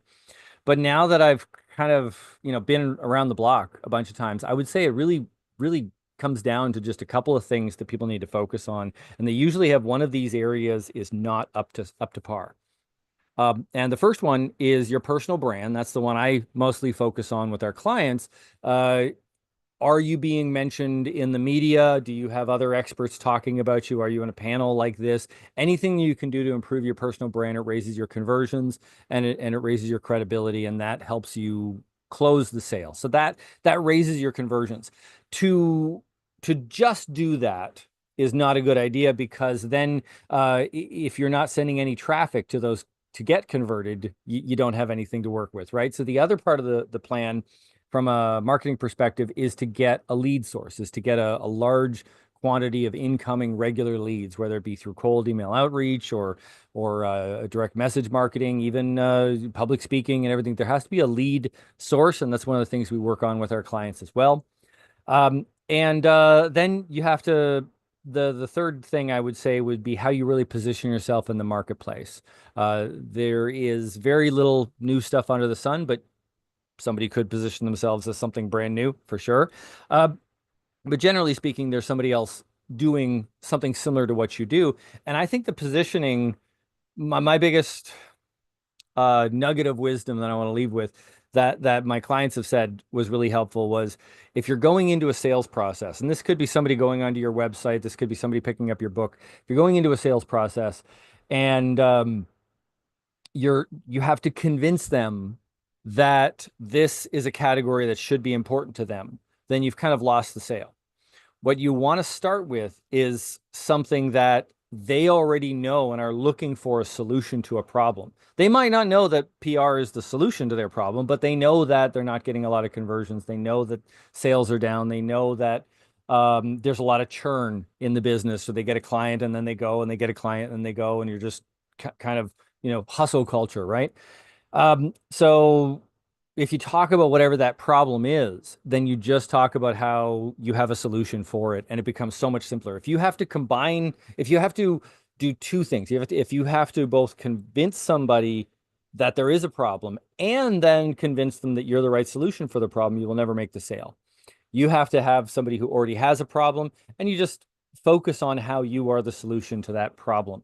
And so it's just one step to that sale. It's probably the best example in the consumer market I've seen to date has actually been Geico. They have one line, 15%, 15 minutes will save you 15% on car insurance, right? Mint Mobile kind of, did the exact same thing, where there's like, you can get a line for $10 or $15 for a phone. And it's just a one message, one thing. They position themselves. You don't have to be the cheapest. You could be, this is the source for the highest quality in the world, that sort of thing. What is the technique from Lynn? What's the technique to tell them that they have a problem? Well, I actually love asking questions. That's one of the most important things is, ask them what they're struggling with right now. So they might feel like they're struggling with just low sales, but that's not specific enough, right? So you ask them like, where are you getting your sales from right now? Where have you gotten your best sales from, right? And you'll hear a bunch of different answers. If they go into the direction of, well, I seem to be not winning the sale. I got a bunch of people interested, but they're not buying. Or maybe you have a very high conversion, but you don't have a lot of leads. That tells you where the problem is. But it's more like a detective role. That's what I do in my discovery calls is I play detective and I ask, what are you doing now? What did you miss out on? What do you think would help? And a lot of times we have some sort of solution for them, or I could give them advice in that direction. But I would say asking questions is probably the most important important tool. You want the neuroscience of it, which when it comes to neuroscience, I'm no slacker. The neuroscience of it is that if you have to convince somebody of something, they will still not believe it. They're still going to be skeptical, and people will adamantly disagree with you on something if they feel they were pushed or bullied into being convinced. Even if you're right, even if all the data is there, and politics is a great example of that, right? But if you ask questions and people come to the conclusion themselves, then it's ironclad. It's super solid, and you're not going to get any buyer's remorse. You're gonna have a real answer. And I'd have to say I've also used that in my personal life too. You get down to the core of what a problem is by asking questions more than telling people where they're wrong, right? Any other questions? I like this. Q&A. Mitch, do you have any other ideas? All right.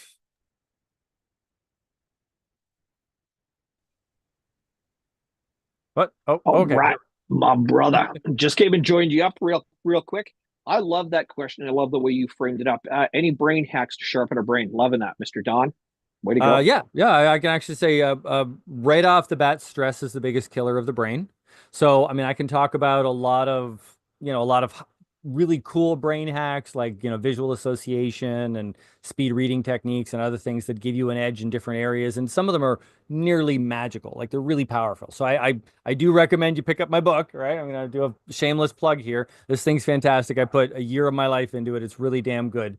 And it shows you like 55 different hacks, everything from ways to stick to a diet and things like that, and to get discipline and improve your IQ and all that.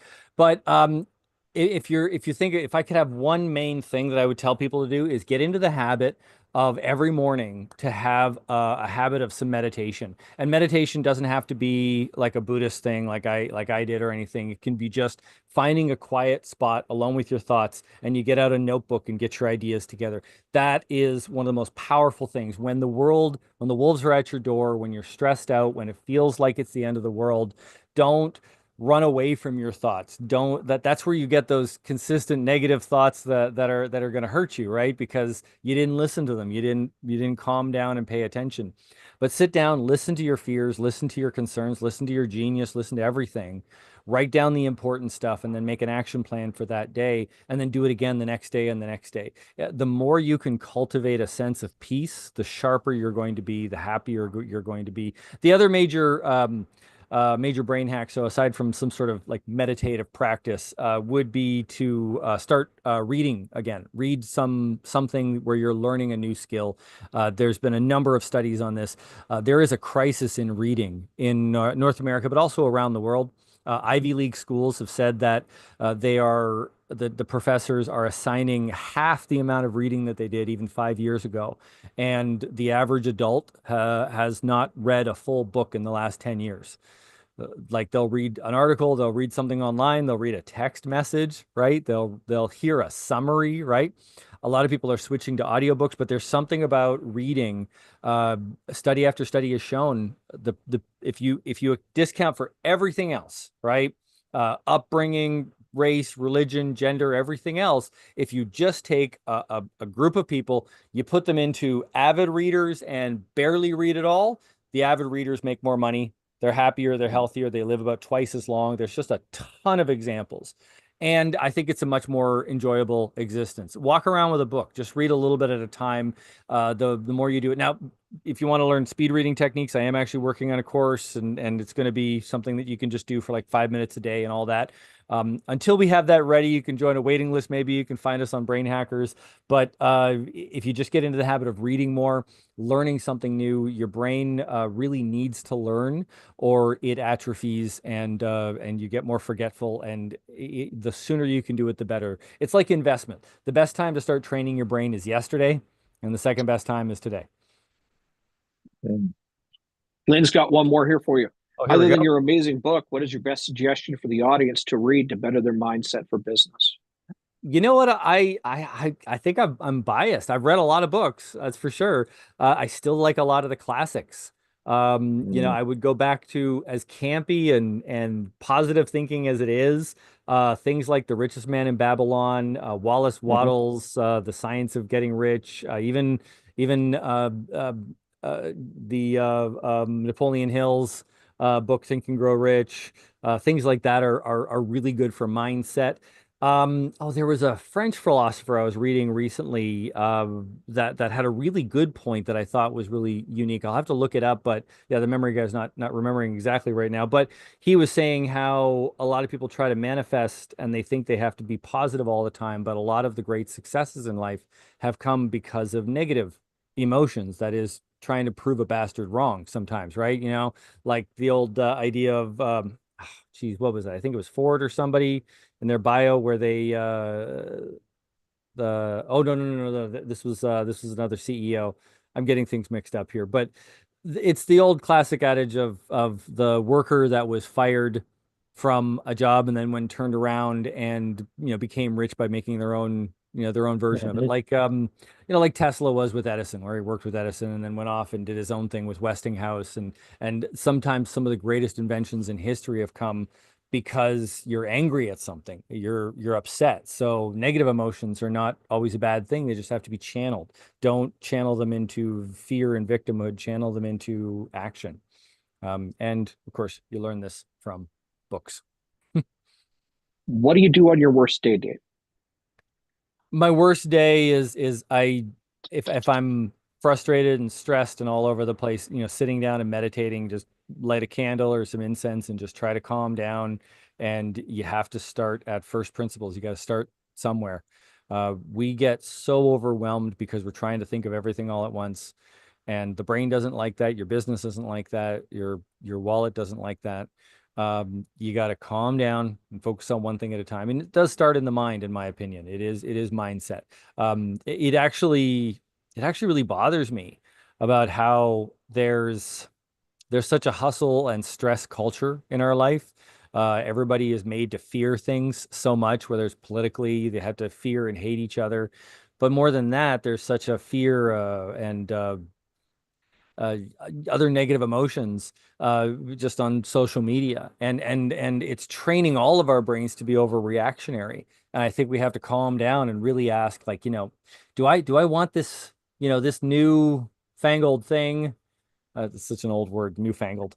Do I want this new thing because I want it, or because like some influencer that I like, used it and I think it's cool, right? Do I want this designer thing because I actually like the design, or am I trying to show off to people? And when you calm down and you meditate and you only listen to your own thoughts instead of everyone else's bombarding you, then you start to see a clearer picture of who you really want to be, in my opinion. Oh yeah. Science of Getting Rich. Yeah. And it's so campy, isn't it? Sorry, for those people who can't see, Lorette said she's on her fourth read of Think and Grow Rich and the audiobook of Science of Getting Rich last week. Yeah. And it's so campy, it's so cheesy, but damn, it works. It works. I actually recommend Richest Man in Babylon. It's a little known one. It's really good. And How to Win Friends and Influence People. That's another good one. Right? Absolutely exquisite. Classics. Yeah, How to Win Friends and Influence People. I'll add one to your rotation if you've never gone through it. Who Moved My Cheese? Of course, that's a fairly popular one to get into as well. Who Moved My Cheese is an exceptional. I'm looking at my bookshelf right now on the corner of the ones that are back into re-rotation. And How to Make People Like You in 90 Seconds or Less. Nice. Always a great communication book. Fantastic. Some of the more modern ones, I would say, are things like Atomic Habits is not overhyped. That's really good. Elon Musk's book was really good. Although people Mhm. wouldn't agree with everything he's done lately, that's really where I learned about just the velocity of tasks and how quickly you can get something done. So I'm a big believer in use what works from something. You don't have to agree with everything. Well, let's see. Some of those Goggins book was really good. We worked on some of that. Yeah, and all the books of every one of my clients, go to farrowcommunications.com and you'll see clients there, and you can order every one of their books as well. Mr. Dave, thank you so much, my brother, for joining us today. I know you're going to be riding around haunting the hallways after. Anybody's got more comments or thoughts or questions, don't hesitate. I mean, Ali and Doc have left the chat already. Dave's going to stick around for a little while. Our next speaker coming up, and well, you're going to be listening to me for about the next 20, 25 minutes. We've got Dr. Keith Waggoner coming up at the top of the hour as well.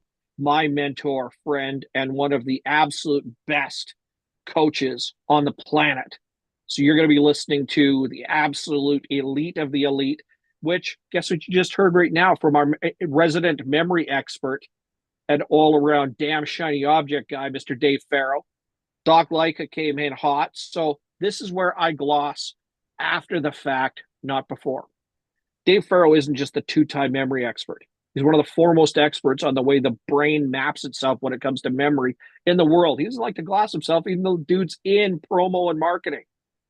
The guy that came up before that, Dr. Lycka, very shy to talk about it. I'm not sure why he didn't bother to pump his own tires today. He's one of the top cosmetic dermatologists in the world. And as you heard him talking about, he went from right-handed surgeon to left-handed surgeon just to stay on top of that pile a little longer, now to help people live absolutely amazing lives. And then my partner, my brother from another mother, Mr. Ali, that popped up before that as well, has literally bought and sold hundreds of companies. And the guy has had clients, little companies like BMW and Coca-Cola in the past. So when we bring in these guys to you, Mr. Dave, I'm going to take you off the share, but you guys just keep popping questions or comments for Dave in the chat in a moment. I want you to know that everybody here suffered and bled just like you to get where they are in life. And life isn't perfect. Life's good. Life's great some days, but life also sucks. Life hurts and it's terrible. So I want you to do me a favor while you're sitting there and you're jotting some notes and you think about this for a moment. If you don't have one right now, or if you do and you haven't touched it in a while, pick this thing up, take a sip. Whatever's in there. I want you to pick it up and take a sip. Water bottle, cup, coffee cup, doesn't matter what it is. Pick it up, take a sip. There we go. Why? We often forget to do that when we're in our busiest moments. We often forget to hydrate properly. We often forget to provide the right nutrients to fuel our brains and fuel our bodies and continue to engage and grow on our passions. In fact, who's ever heard the word hangry? Who's been hangry recently? Who's maybe hangry today? I am. You know why I'm hangry today? When I do an event, I don't eat. I like that hungry feeling in my stomach. I like the fact that right now my stomach's going, hey, brain, we got to get some food in us right now. Get in gear. Why are we starving us? Because my brain's telling my stomach, shut up, stomach. We got an important job to do. I don't want you packed up with carbohydrates. I don't want you taking the long burn to break down protein. I don't want you trying to sift and sort out fat, etc. We're going to be just fine. In fact, stomach, we got more than enough energy to work with. Just because you're saying right now we didn't get the midday meal like we normally would, well, it's an event day. Set that crap aside. Focus on what's important and just go find the nutrients elsewhere. Hey, brain. Hey, biochemistry. Hey, every other aspect of our body, do your damn job and go find it elsewhere. With the health problems we're going through the last little while, we know it. You packed on a few pounds, go use it from someplace else. You can eat later. So for us, we have to sit there and take the small moments and the big moments, those elements of suffering. Remember, we brought that up earlier. We've heard that from Doc. Ellie talked about it a little bit. Dave hit it. I talked about it ad nauseum before. Those elements of suffering, they can either impede us, drag us into that pocket, and not let us crawl out. Now we're in suffering, or it's just a moment. Hey, stomach, we're hungry. Hey, brain, we're a little tired. Hey, hands, we look cold. Hey, eyeballs, a little weary. Hey, muscles, a little sore. Hey, heart. I'm telling you right now, hey, heart, for those on this call that know where I'm going with this next, that one's a huge problem at the moment. Relax. We're not under pressure. We're not under stress. We're taking good care of everything. Just follow along. We're doing something that we enjoy, know, like, trust, and love. So I want you to take one more drink. And then what I want you to do is bust out your notes. I'm going to give you some really important homework to work on right now in the middle of this. I'm going to talk. You're going to write notes and jot them. Get ready for it, because when Keith comes on and joins, you'd better be ready to buckle up. Now you're going, Mitch, all our other speakers have done a fantastic job. Our other speakers are the preamble to get to Keith, to get to me talking at the end of the day. Now, that isn't to say that everything they don't have to say is wickedly important, but it's all stacked up and building up towards something incredibly important. Get your poop in a group. Get your shit right. Get your stuff organized. So you know those 3 watchwords I give you to start with? Personal, professional, and business. Now we had to go through all of this and 3 great speakers to get you to start to do your homework.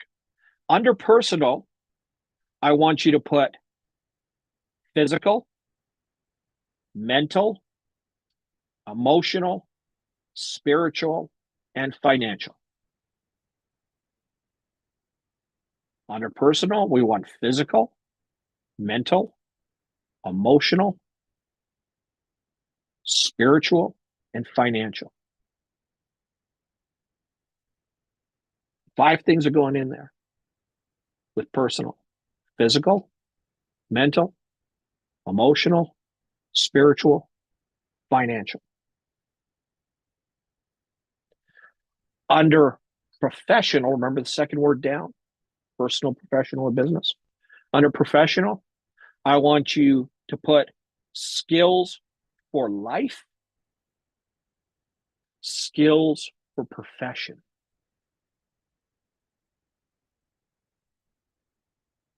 And we're going to leave that business one alone entirely. So personal, you should have 5 things with personal: physical, mental, emotional, spiritual, financial. And under profession, you should have skills for life, skills for profession. Under the 5 that we've got for personal, I want you to ask yourself this question: how do I feel physically right now? Do I have aches and pains? Do I have trials and tribulations? Do I have sore spots? Do I have that one little crick in my shoulder? Do I have one sore spot that just won't quite release? Does my gut hurt? Does my brain hurt? Does my back hurt? Am I sick or injured with some ailment or malady? Do I have some part of me right now that just isn't quite right? That's okay. I want you to give yourself inventory. I want you to write it down. I want you to write the aches and pains and trials and tribulations and tragedies that we're dealing with physically. And then when you're done pouring your guts out physically under personal, I want you to go down to mental and ask yourself, how has my brain been functioning lately? Do I feel clear-headed? Do I feel full of static? Do I feel tired? Do I feel exhausted? Mentally, do I have a great deal of clarity, or do I wander around feeling foggy? Just can't quite get my brain to engage. So we got physical, we got mental, we got emotional. How have my emotions been recently? Am I up or down? Am I happy or sad? Am I in the doldrums? Do I have problems getting out of bed? Do I have problems engaging or working through those challenges and trials that life and business are bringing? Physical, mental, emotional. What's number 4? Spiritual. Well, Mitch, why did you bring up spirit? Why did you bring up the spiritual? Are you talking about religion? Are you talking about relationship to God? Worship at the altar of the old gods? Worship at the altar of the new gods? Worship Jesus Christ? Worship the sacred tree? Our ability to answer how we feel about where we sit in the world, our connection to the universe, and connection to people is all part and parcel of our spiritual makeup. Do we feel good or bad? Do we feel great or terrible? 1's great, 5's terrible. On a scale of the spiritual bandwidth, how we feel connected to the universe, how we feel in relation to our fellow human beings. How do you feel about where you're at right now?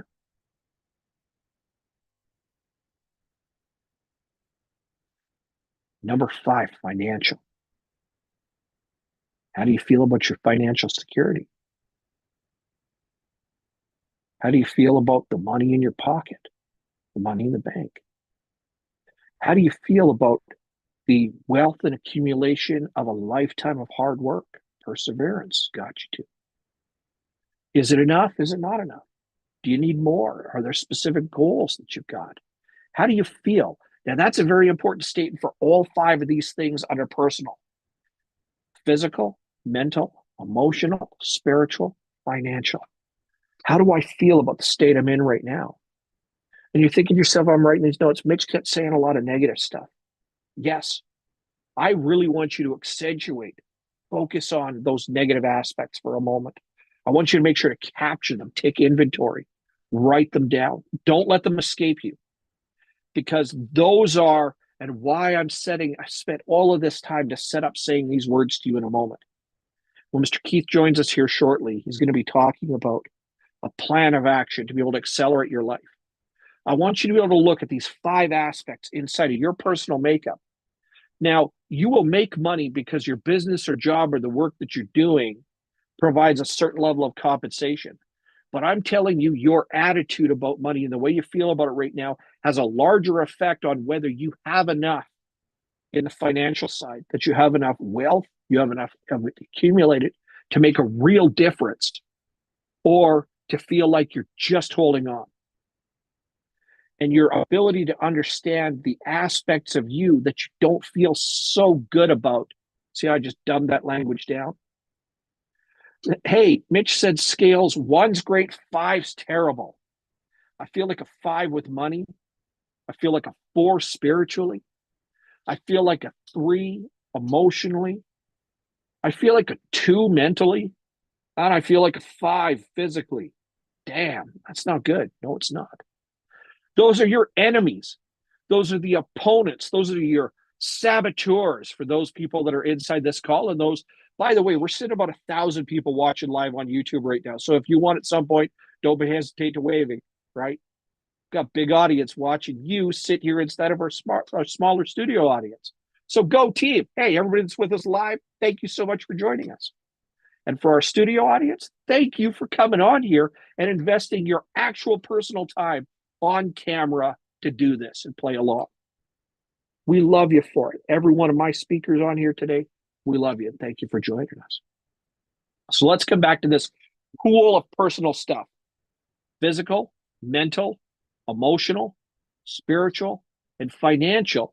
I need you to not lie to yourself and admit for a moment those parts that you don't like, don't enjoy, or just aren't making sense.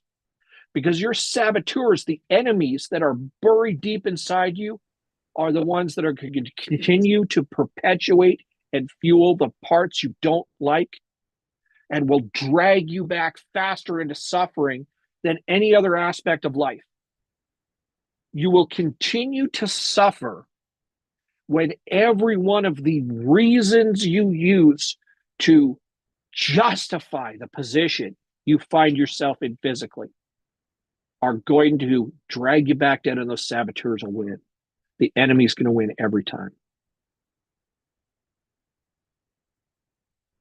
I had a heart attack sometime in the last 3 months.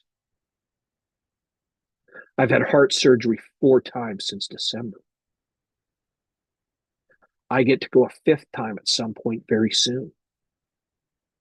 The number of times that my great team of doctors and specialists tell me that things have been very close to never waking up again is just enough to count on one hand and really not leave any fingers left over. I have all the reasons in the world to say that today is not the day. That Thursday afternoon, with as little work and as little physical endurance I have, that at 2:50 p.m. Mountain Standard Time, 2 hours into our live event, that it would be okay, Mitch, if you just kind of mailed it in. That if you got another member of your team to take over and talk, that'd be all right. That if you got another speaker to take the space and time up because you just don't have enough in your tank to fuel you. You hear what I'm doing there right now? I'm creating all the reasons, which are really just justifications for why it would be okay if I didn't show up and try my damnedest to give you something useful. All 15 or 20 of us live in this call, and all 1,000 people live on YouTube right now. I don't even know what the other platforms are looking at the moment. We got about 1,000 people riding shotgun with us on YouTube alone. It'd be very easy to make it somebody else's problem to sit here and talk about the things that would make you and life better for you. So physically, I have either every excuse in the world or every reason to say, shut up, body. It's okay, heart. We've got this handled, and here's how we're going to use the resources we've got. Here's what I've learned elsewhere in life that I can apply here to make things work better, faster, stronger than where I was before. Not to bleed myself out on the sand and take away every opportunity for me to ever do this again, but to do it in a way that allows me to serve you. Physically, I have very little to give. The way I'm giving it right now is using my best strengths available. Mentally, because of the frame that I'm in right now, I've never been better at this exact moment. I'm so jacked up on Mountain Dew right now, getting to talk to you, to share the people that I've accumulated in life. By the way, that I say the word financial when we do your personal inventory. So physical, mental, emotional, spiritual, and financial. Because under financial, it's not just the money in your genes or how much wealth you've accumulated through life, whether you're rich enough to retire, semi-retire, or you think you're going to have to work until the day you drop dead. But financial includes all of the currencies that we can accumulate through life. When I say physical, mental, emotional, and spiritual, these are in a very real sense, either an abundance, a world of plenty to work with, or scarcity, where you have to begin to trade off with other resources you have. I'm talking today to you in my window to talk to you for the moment after I have brought some of the other wonderful things I've been able to accumulate through life. Subject matter experts that know a great deal about what they've talked about today and are sharing from a spot where they've burned so many reps. And because I've accumulated great relationships, great friends in life, I can bring people that know something to help you to get further ahead. So when you think inventory for yourself, I want to issue a challenge off this call, and I'm never going to know that you're doing this or not. But if you sat down every day in the morning, and Dave mentioned it, to start and end his day with meditation. Doc mentioned it, being able to find quiet moments. Ali talked about it in quieting the voices and trusting yourself. That you're able to lean in, trust yourself, and do those things that are necessary for you to trust the voice in your own head first and to work forward with a plan of action and diligence in place. I'm telling you right now that if you sat down every morning and every night and took a blank sheet of paper or a blank tablet page in a digital tablet and wrote down the word personal and put physical, mental, emotional, spiritual, and financial on the page, and asked yourself, how do I feel about it? And everything I don't like, what would be one action to take today to improve on that? Not to fix it, not to wipe it out, not to take it totally away, just to improve on that. And then every week, if you had to sit down, let's say it's on Sunday, let's say it's on your spiritual day. Maybe you're Christian, maybe you're Catholic, maybe dogmatically you're Muslim or you're Jewish. So you get the Sabbath days and the holy days, you get the rest days, etc. You get Fridays, Saturdays, and Sundays. There's a reason our timeline and work week still tends to fall out like that, because that puts your rest and recovery days, your reflection days into perspective. Go to church on Sunday, pray at temple, go to synagogue. For those that worship the altar of the old gods, guess what? It's every day. Your altar is out in the yard. You celebrate with the seasons and the turning of the tides. You celebrate with the rising of the moon, the setting of the sun. So when you find that you need to do inventory, and again, I won't know if you're doing this. I challenge you to wake up every morning and take 2 minutes and say, how do I feel today physically to start my day? How do I feel mentally about what the day looks like? Emotionally, am I in check? Spiritually, am I connected to other people, and am I connected to the world at large? Financially, am I working to build more abundance? And be specific on what abundance means. If you're going to achieve more in life and Survivor's Arena, every person that's talking today has gone through a hardship that'll curl their hair back, has had more kicks in the can than anybody has a right to live through in life, and yet continues to drive forward with a sense of purpose and passion, but more importantly, resilience, perseverance. Our ability to endure trials and tribulations and hardships allow us to take suffering, recognize it for what it is, set it aside, and deal with the moments where we have pain. And to figure out how to navigate with them, move past them, and grow further because of it. If you can take that personal category every day and write down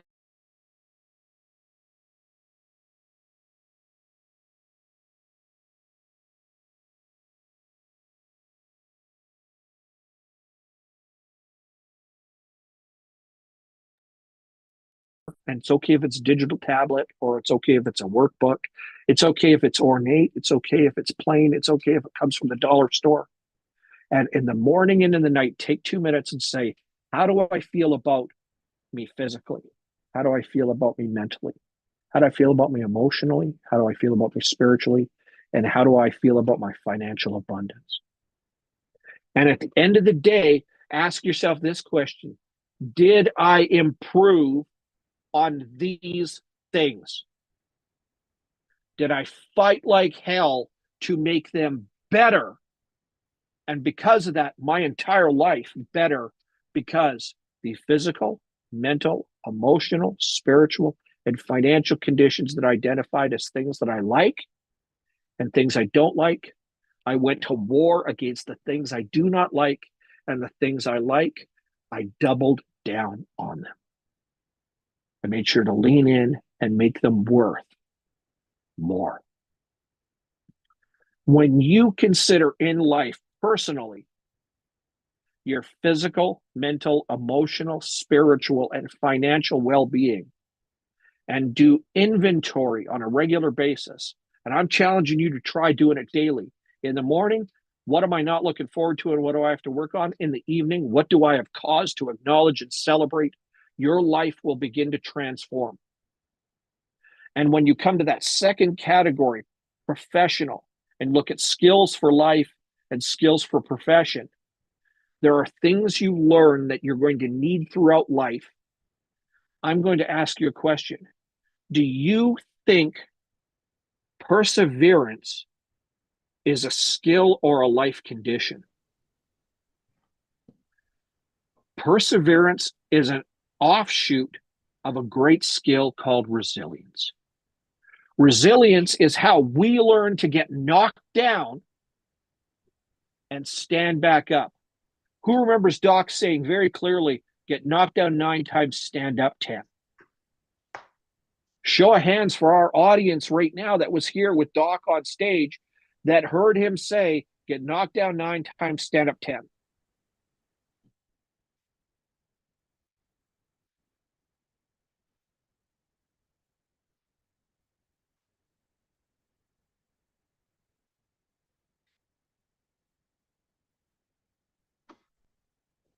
Customer won't do the thing we expect, when every aspect of our business will not line up in the function that it is, or when our personal relationships will not work in the fashion they are, when our professional belief in ourselves gets knocked, and it will happen in a day, a week, a month, or a year, no matter how high you climb to, you'll take a knock at some point. Resilience is one of the first skills. Hey, I'm loving that comment, Heidi. Thank you so much. I freeze looking decent. That's awesome. Who here has ever watched? Well, anyway, we'll go to there. How I Met Your Mother. Barney Stinson, can't take a bad picture. Guess it's the same thing here on Zoom call.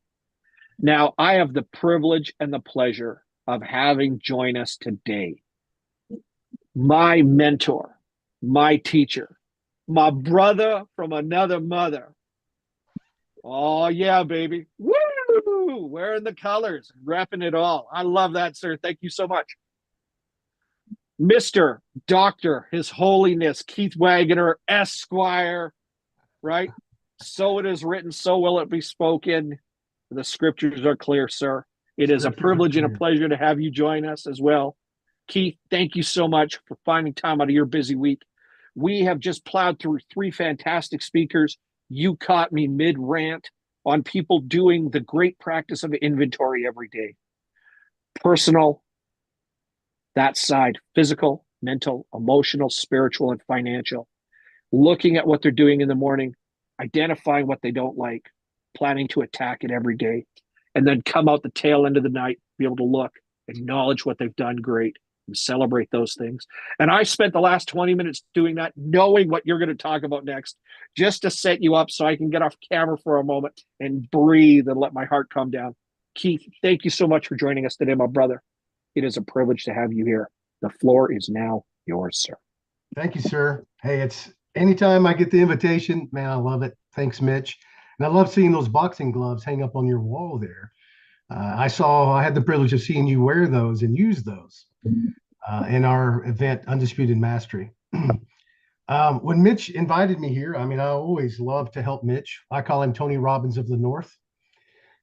He does great things, helps lots of people. He's really good.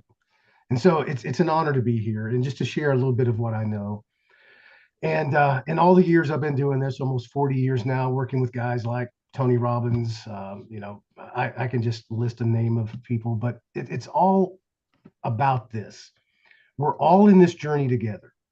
And anytime we dare to say something like leadership and try to wrap our minds around what that means, there's always a lot to that we have to understand, which is anytime you dare to influence, to take the lives and the hearts of other people and to lead them somewhere, you're accountable. You're responsible. It's kind of like when people say yes to anything, but especially something like marriage or something like business partnership or being a boss or being a manager of anything. Man, that is an honor and it's a privilege. The first thing I teach leaders that in order to be great at being the leader, the first thing you have to be is humble. And the pathway to humility of being a great leader and being humble is to be thankful. Anytime you have an invitation for anyone to care about anything that you have to say, oh man, the honor of that, the weight of that needs to hit you even emotionally. Because even if once you begin to take that for granted and think you got something to say, that's so great that other people should be falling at your feet to get it, you're already on the wrong foot. So let me start off by saying that as leaders, when we say yes to leadership, it reminds me of a verse in the New Testament Bible, in the book of James, chapter 3, verse 1. And it says, be not many teachers or leaders, because you're held to the greater condemnation. And what that means is that once you say yes to leading people, you're under scrutiny, right? You are the leader. You're the guy that's going to go down with the ship. Whether you know that or not, that's what we're saying yes to. And so I've got a mandate for leaders. And this is a mandate that we must subscribe to and understand and train and practice continuously. And that mandate is, as a leader, you're there to see things as they are, which means that you've got to have a clear lens and a pathway to be able to see things as clearly as possible without muddying the waters through your own agenda, your own emotions, your own shortcomings, your own ego, whatever it may be, right? And so you want to remember you're there to see things clearly, which, if you're, let's say, leading a business or consulting a business or coaching a business, like Mitch and I get the privilege of doing, one of the things you want to know is how well are people looking at their numbers? How well are they looking at their systems, their KPIs, all that kind of stuff. If you are a leader and you don't know the numbers, you can't possibly have clear vision. And remember, where the people have no vision, they perish. You're going to die. You'll crash that car. You'll wreck that ship. That's what'll happen. So number one, you have to see things as they are. Number two, here's another absolute for you. Never make things worse than they are. And remember, you can't possibly make a decision that improves anything unless you are willing to measure and understand things like numbers. Unless you're willing to ask and you're willing to listen. God gave us 2 ears, 1 mouth, right? We're supposed to listen at least twice as much as we're willing to talk.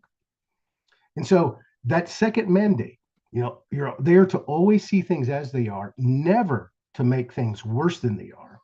And then number three, to always, another absolute, to always make things better than they are.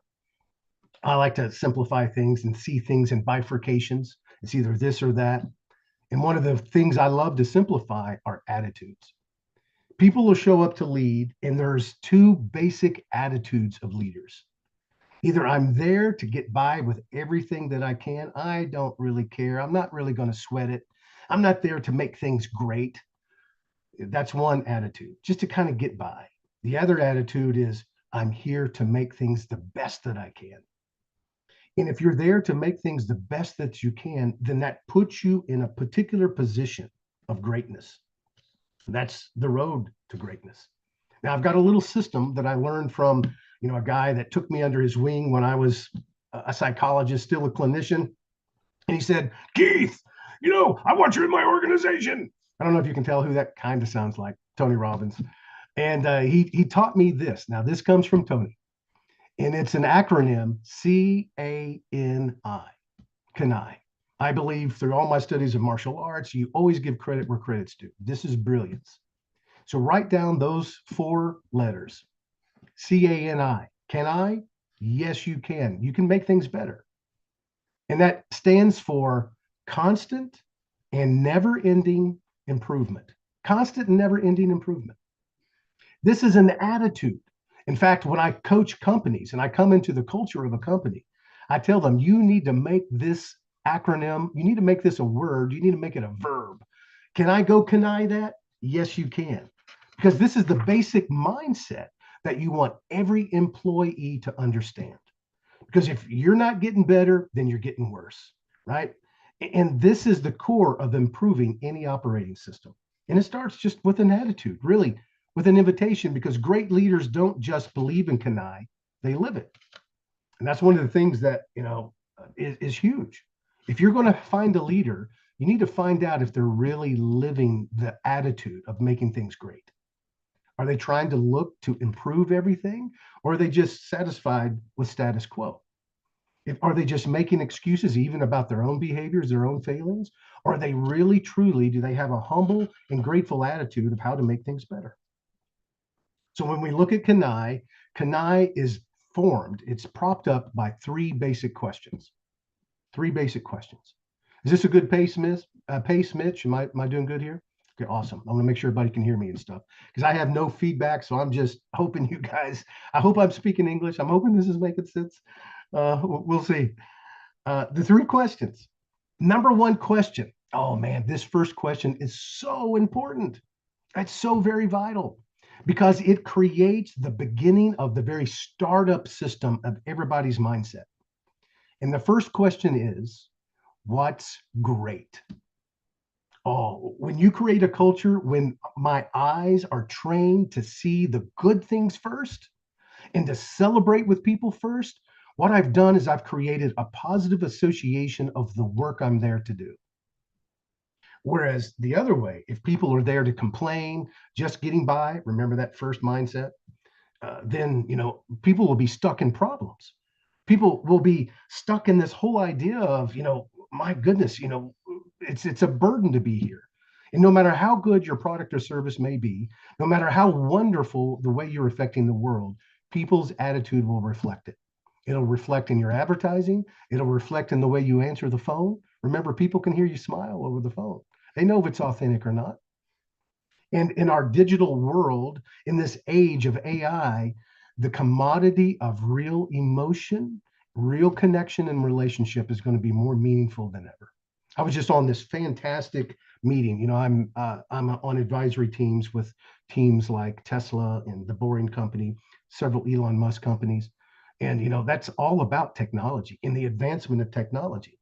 But one of the things that makes those teams great is they realize that even in the workplace itself, you have to have human connection. And that human connection must be genuinely positive. And so as a leader, you must understand that in order to make things great for yourself, for your own life, guys, because that's why we're here, right? It's all about having a great life. The tagline of my business is live life alive. In order to have a great life, you need to have great connections, and you have to have a great energetic flow, like electricity flowing over a circuit. You have to have a great energetic flow. So whenever you have a meeting, whether you subscribe to the EOS model and do IDS meetings or whatever it is, you've got to make sure that the number one issue, the number one thing you always discuss is what's great. Create a habit of that, and people will be glad to see you. They'll be happy to show up for work. They'll be happy to hear about the projects. And you'll do this, which is the number two question of Kanai. You'll build a positive bridge, a positive anticipation. And as a psychologist, I can't overemphasize how important anticipatory processes are. If you get somebody who dreads seeing you, oh man, you're already way off. We already have a lot of work to do. If you get somebody that wants to hear from you, that wants to see you, oh, we're already on a good pathway. And that's what celebration does. It creates the bridge to the second Kanai question in a positive way. The second Kanai question is, what needs improvement? What needs improvement? If you address problems from a positive mindset, you'll be the least likely to get stuck in problems. We've all known people that all they do is complain, and it seems like they can't get out of that gear in their life. No one wants to be around those people. Those people themselves don't even want to be around themselves. They're miserable. They're suffering. So the idea of how you handle problems, and it is your job as a leader to correctly diagnose and address problems, is two ways. Number one, you come at it from step one, the first question, always, never, ever, ever address a problem without first talking about what's great, so that you can, if nothing else, have the enthusiasm and the core belief that you can make it, that you can do it. And then the idea is that you have to correctly diagnose a problem.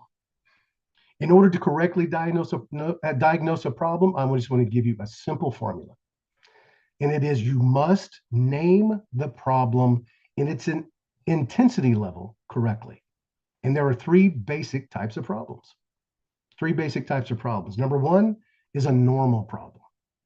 A normal problem. This is a problem that you would expect to encounter. It's developmental, it's understandable, right? It's new, right? It's not something that's habitual yet. And so anytime you find or face a normal problem, what do?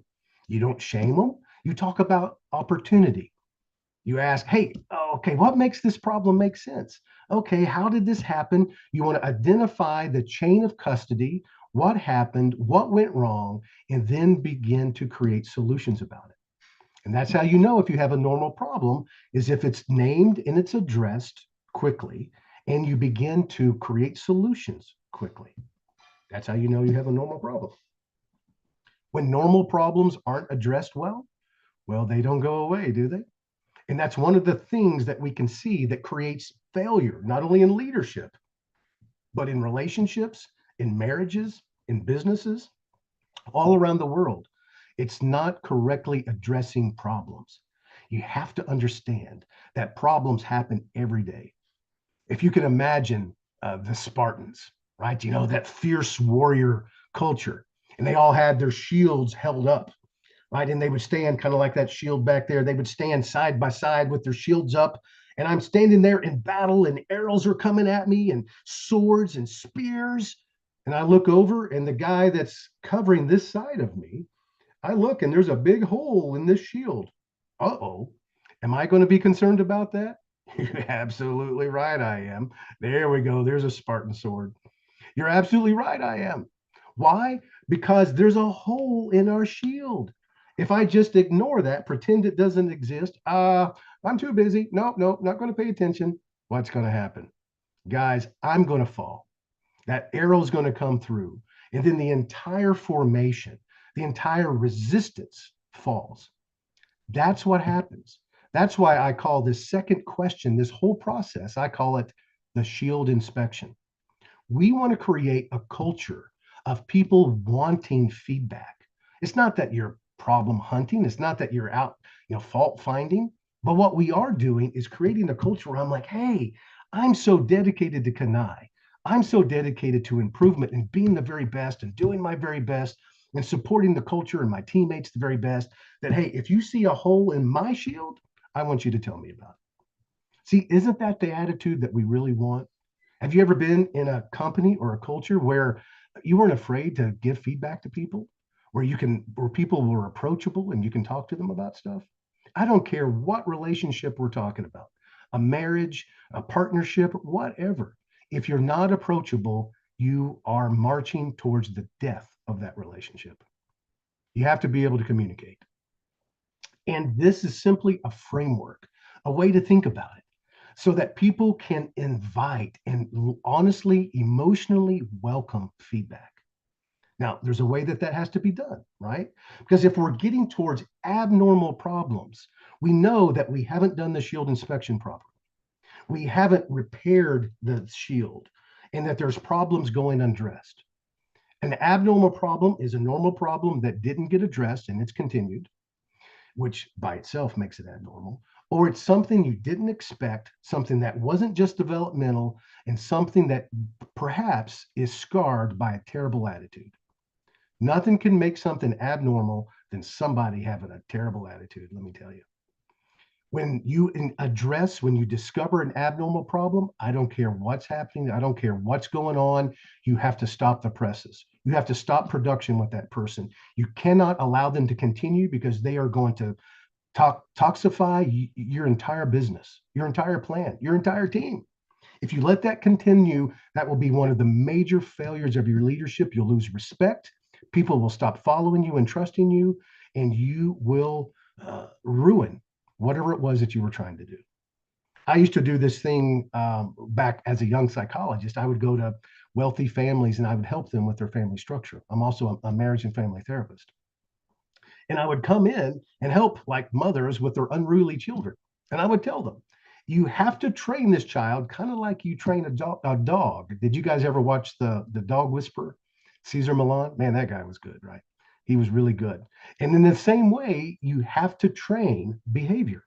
So I would teach them, hey, even if you're in a grocery store and your kid starts to just throw a tantrum, even if you have spent an hour in there and you have a grocery cart full of groceries, you know what you have to do? You have to stop right there, be willing to leave those groceries in that cart, walk away, and give that child the discipline they need.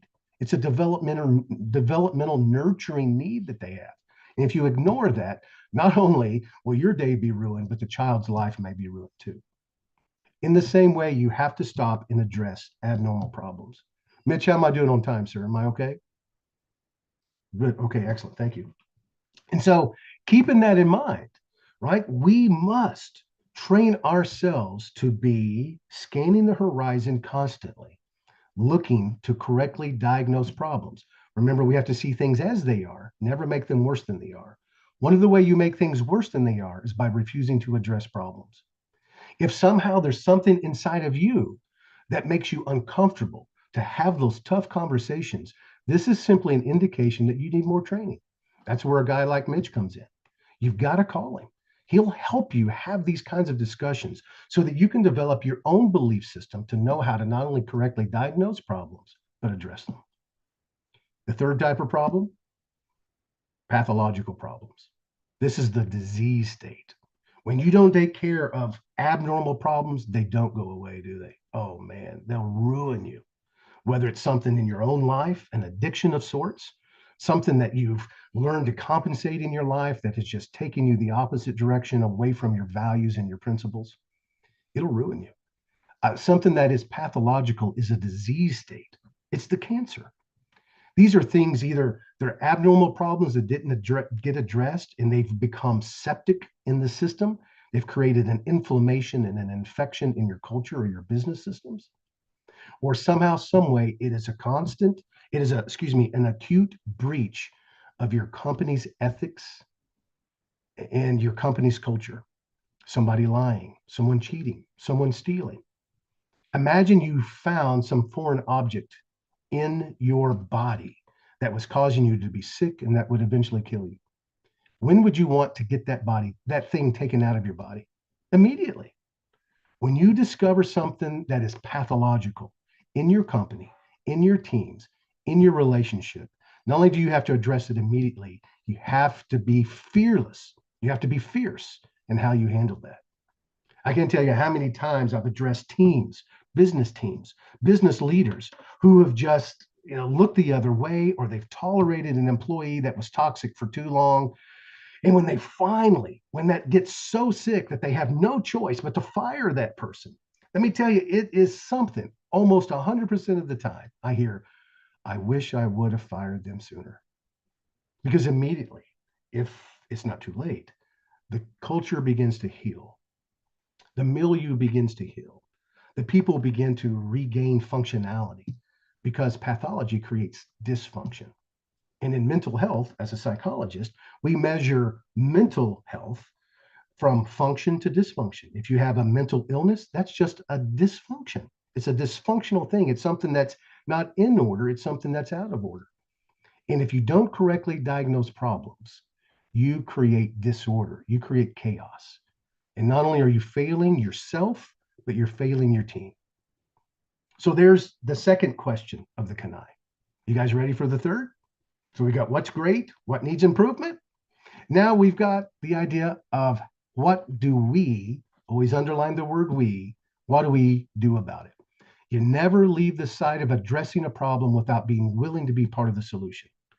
Because if you allow your employees just to complain, just to fault find and finger point, then you'll create just a culture of everybody backbiting, stabbing each other in the back. That's not right.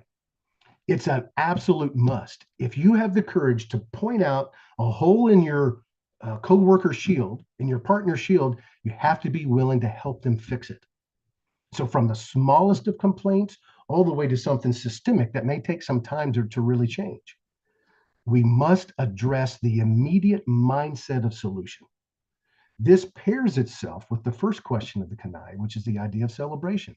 Why should I celebrate you bringing up a problem? Well, because I know that you're doing it with a good heart and a great attitude and a beautiful intention of helping me fix it, that you want things to get better.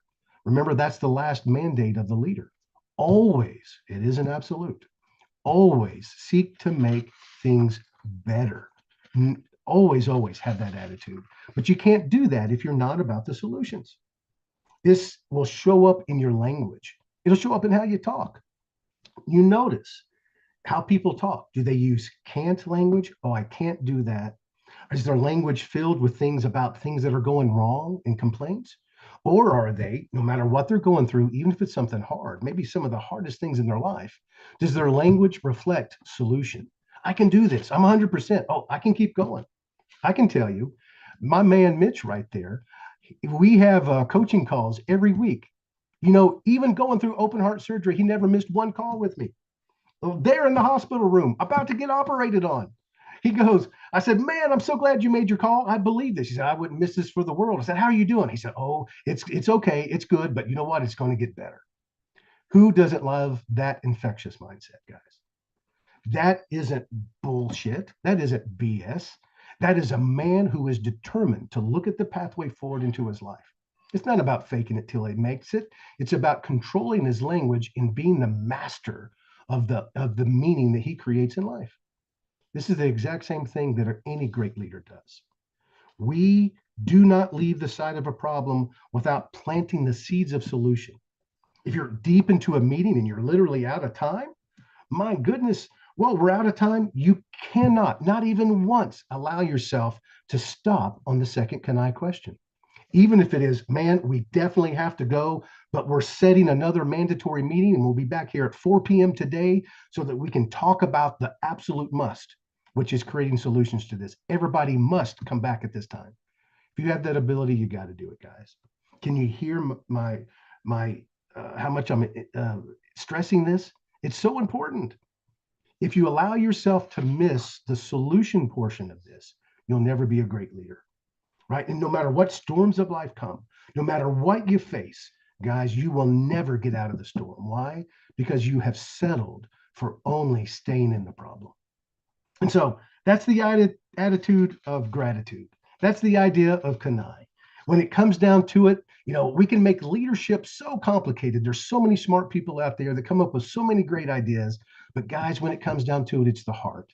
I coach people from all types of industries. That I coach athletes, I coach Navy SEALs. It doesn't matter. I've got NFL players I coach, business people I coach, you know, some of the great political leaders of our time. It's all comes down to this, the mindset of gratitude, the mindset of success and never giving up, the mindset of making sure that you're looking for solutions no matter what problems you're going through. And if I can coach anybody, no matter what you're doing, no matter what your problem is, just simply to switch to this Kanai mentality, your life's going to get better. It'll improve and you'll find a pathway. God has put this inside of you already. It's already in there. One of my favorite sayings is all that you need is inside you now. It's already in there. All you have to do is tap into it and move forward towards it. Thank you, guys. It's been my honor to be here with you. This is the idea of the championship of the culture of champions. Man, it's happy to share. Brother Keith, thank you so much for laying down wisdom, sir. Oh, how does one close? Well, I'll tell you, brother, buckle up because I'm about to do that. Keith, you are the fountain of wisdom and one of God's true warriors, sir. Thank you so much for sharing with us today. It's my honor to be here brother. with you, Mitch. I love you. I love you too, brother. Thank you so much for joining us. Not to remove him from the spotlight, but remove him from the spotlight for a moment. So 35 minutes ago, and I know that some people are still on camera. Who remembers what their homework was? What were we discussing at the moment when Mr. Keith decided to come and join us? We were talking about taking inventory of self for a moment under that personal bracket, that personal band. Physical, mental, emotional, spiritual, financial. And how under the aspects of that financial side was this idea for a moment about what our currencies are, what our real abundance was in life. And the challenge I was issuing to you was every day in the morning, if you sit down and look at these 5 aspects of your personal life, your physical, mental, emotional, spiritual, and financial well-being, ask yourself, what do I like and what don't I like? How is the enemy coming at me? What is he whispering about the way this day is going to start to navigate, develop, and grow? And then Mr. Keith came in and laid out 3 basic questions. Because when we look to lead, we have to lead self first. There's leadership of self, leadership of others, and leadership of organizations. To lead ourselves every day, we must ask ourselves these three questions when we meet challenges and look to improve. But to do that, we have to identify first. We have to take inventory. We have to address at the front of the day, physically, mentally, emotionally, spiritually, and financially. Where am I at? What am I working at? What things do I identify already potentially as challenges and problems? And when I come to the end of my day, again, remember my challenge to you. How am I going to look at the same challenge or problem if I didn't address it or deal with it during the day? And now you have a framework. As I come into my day, what's great and what can I look forward to? What can I already identify that needs improvement? To Keith's three criteria for what kind of problem am I dealing with? What kind of challenge am I facing? Am I facing a normal one? Whether it is a byproduct, in other words, a reaction to a condition in life or business? Is it abnormal? Is it a completely unexpected situation? And that third part, which is really insidious, which is why if you start inventory every day, physically, mentally, emotionally, spiritually, and financially, am I seeing the same problems, pathology in nature, pathology and problem development? How am I going to navigate and attack those? And then to the we part. Financially, do you have the right community? Do you have the right resources to help give you things and stuff that you don't know how to do? Do you have people around you that can help to treat, teach, educate, mentor, and nurture those aspects in you that maybe aren't good enough to deal with right now, but you can get better by burning those repetitions? So if you start every day and close every day out foundationally by asking yourself, how do I feel about where I'm starting the day? And what do I have to work on physically, mentally, emotionally, spiritually, and financially? And then your next question to yourself is, from a professional standpoint, what skills and talents do I have for me to navigate life? And what do I need to get better at getting better? To grow and nurture further in business, to become more than the sum of our parts and create an edifice of self that is improved from the beginning of the day alone. And then you can ask yourself, to Mr. Keith, and knowing him so well, imagine starting every day asking yourself one question: what's great about my physical, mental, emotional, spiritual, and financial setup for the day? And then at the end of the day, pausing and acknowledging and celebrating and asking yourself these questions in reverse. What did we do about it? What did we improve? And at the end of the day, physically, mentally, emotionally, spiritually, financially, and to that last category, that business, what's great about what we did today? What can we acknowledge and celebrate for all hard work? For those that have joined us live, and for 3 hours, we've been rocking at least 1,000 people joining us on YouTube. Wow, that's fun to watch. And for our live studio audience and our guest speakers, my brothers, my business compatriots, mentors, instructors, teachers, and part of the tribe, you have brought the heat today. And for future generations watching this, you need to go through and digest small tidbits. That's okay. You need to watch to a favorite speaker. I challenge you to go back and re-listen to everybody. Jot a note and an idea to take away from each one. So let's summarize. Mr. Ali talked about starting from where? Starting from one. Start simple and manage and navigate forward, and learn to reach out, develop, and grow that community. Starting with yourself to be able to take what you're good at and great at and inflate that in a hurry. We listened to Doc talk about the fact that it doesn't matter what the trials and tribulations are, everything you have can be taken, converted, and you can use these skills that you've developed through life and through other aspects of business and reteach, relearn, and grow. of some of the scariest hardships. But Mr. Dave talked about being able to take those same stories and narratives and being able to compound on top of your story to create acceleration points and to create and identify opportunities, to lean into people that become part of your tribe. I spoke about taking inventory, starting and ending every day with the same set of questions. How do I feel about myself physically, mentally, emotionally, spiritually, and financially? And then Mr. Keith came and challenged you with Kanai, constant and never-ending improvement. If you start your day asking yourself about 5 aspects of you in business and in life, and ending your day by reversing that order and asking yourself, what did I do about the challenges and problems, about the enemies and saboteurs coming to attack me throughout the day? What needed to improve, and what did I do to tackle, address those issues? And what was great about it in the end?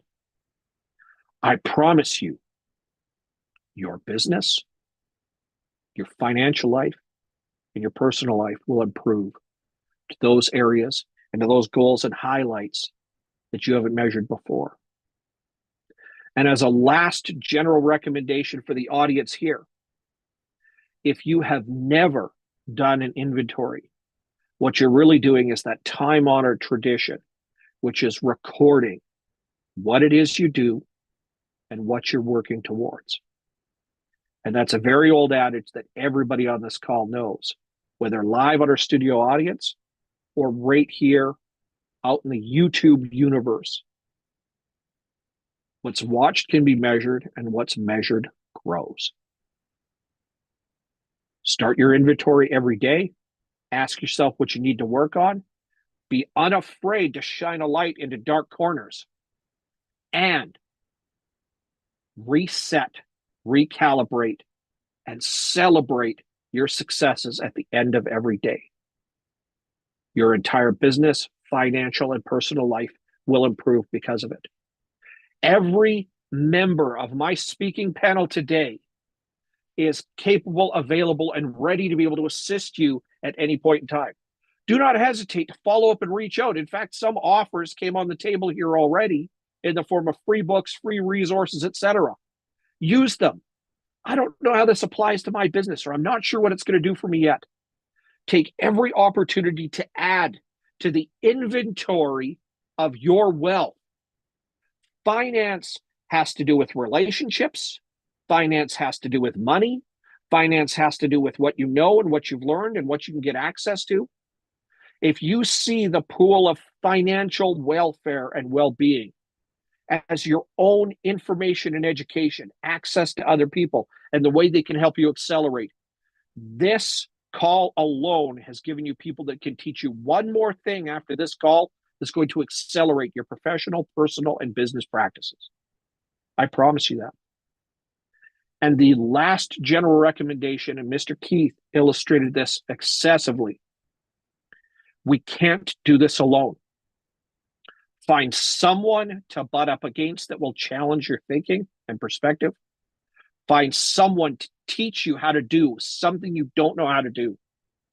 Find someone who is a resource, a tool that will help you to build or install processes and tools in your company so that you don't have to figure it out just one time by yourself and spend years and decades when the shortcuts can come from someone else that can trade that off for months, weeks, or hours of time.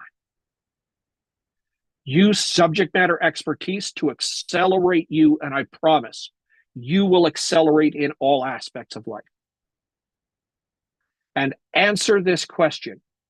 If you wake up tomorrow morning and are willing to write 5 words on a sheet of paper, physical, mental, emotional, spiritual, and financial, and be honest with yourself, are you willing to follow up with that at the end of the day?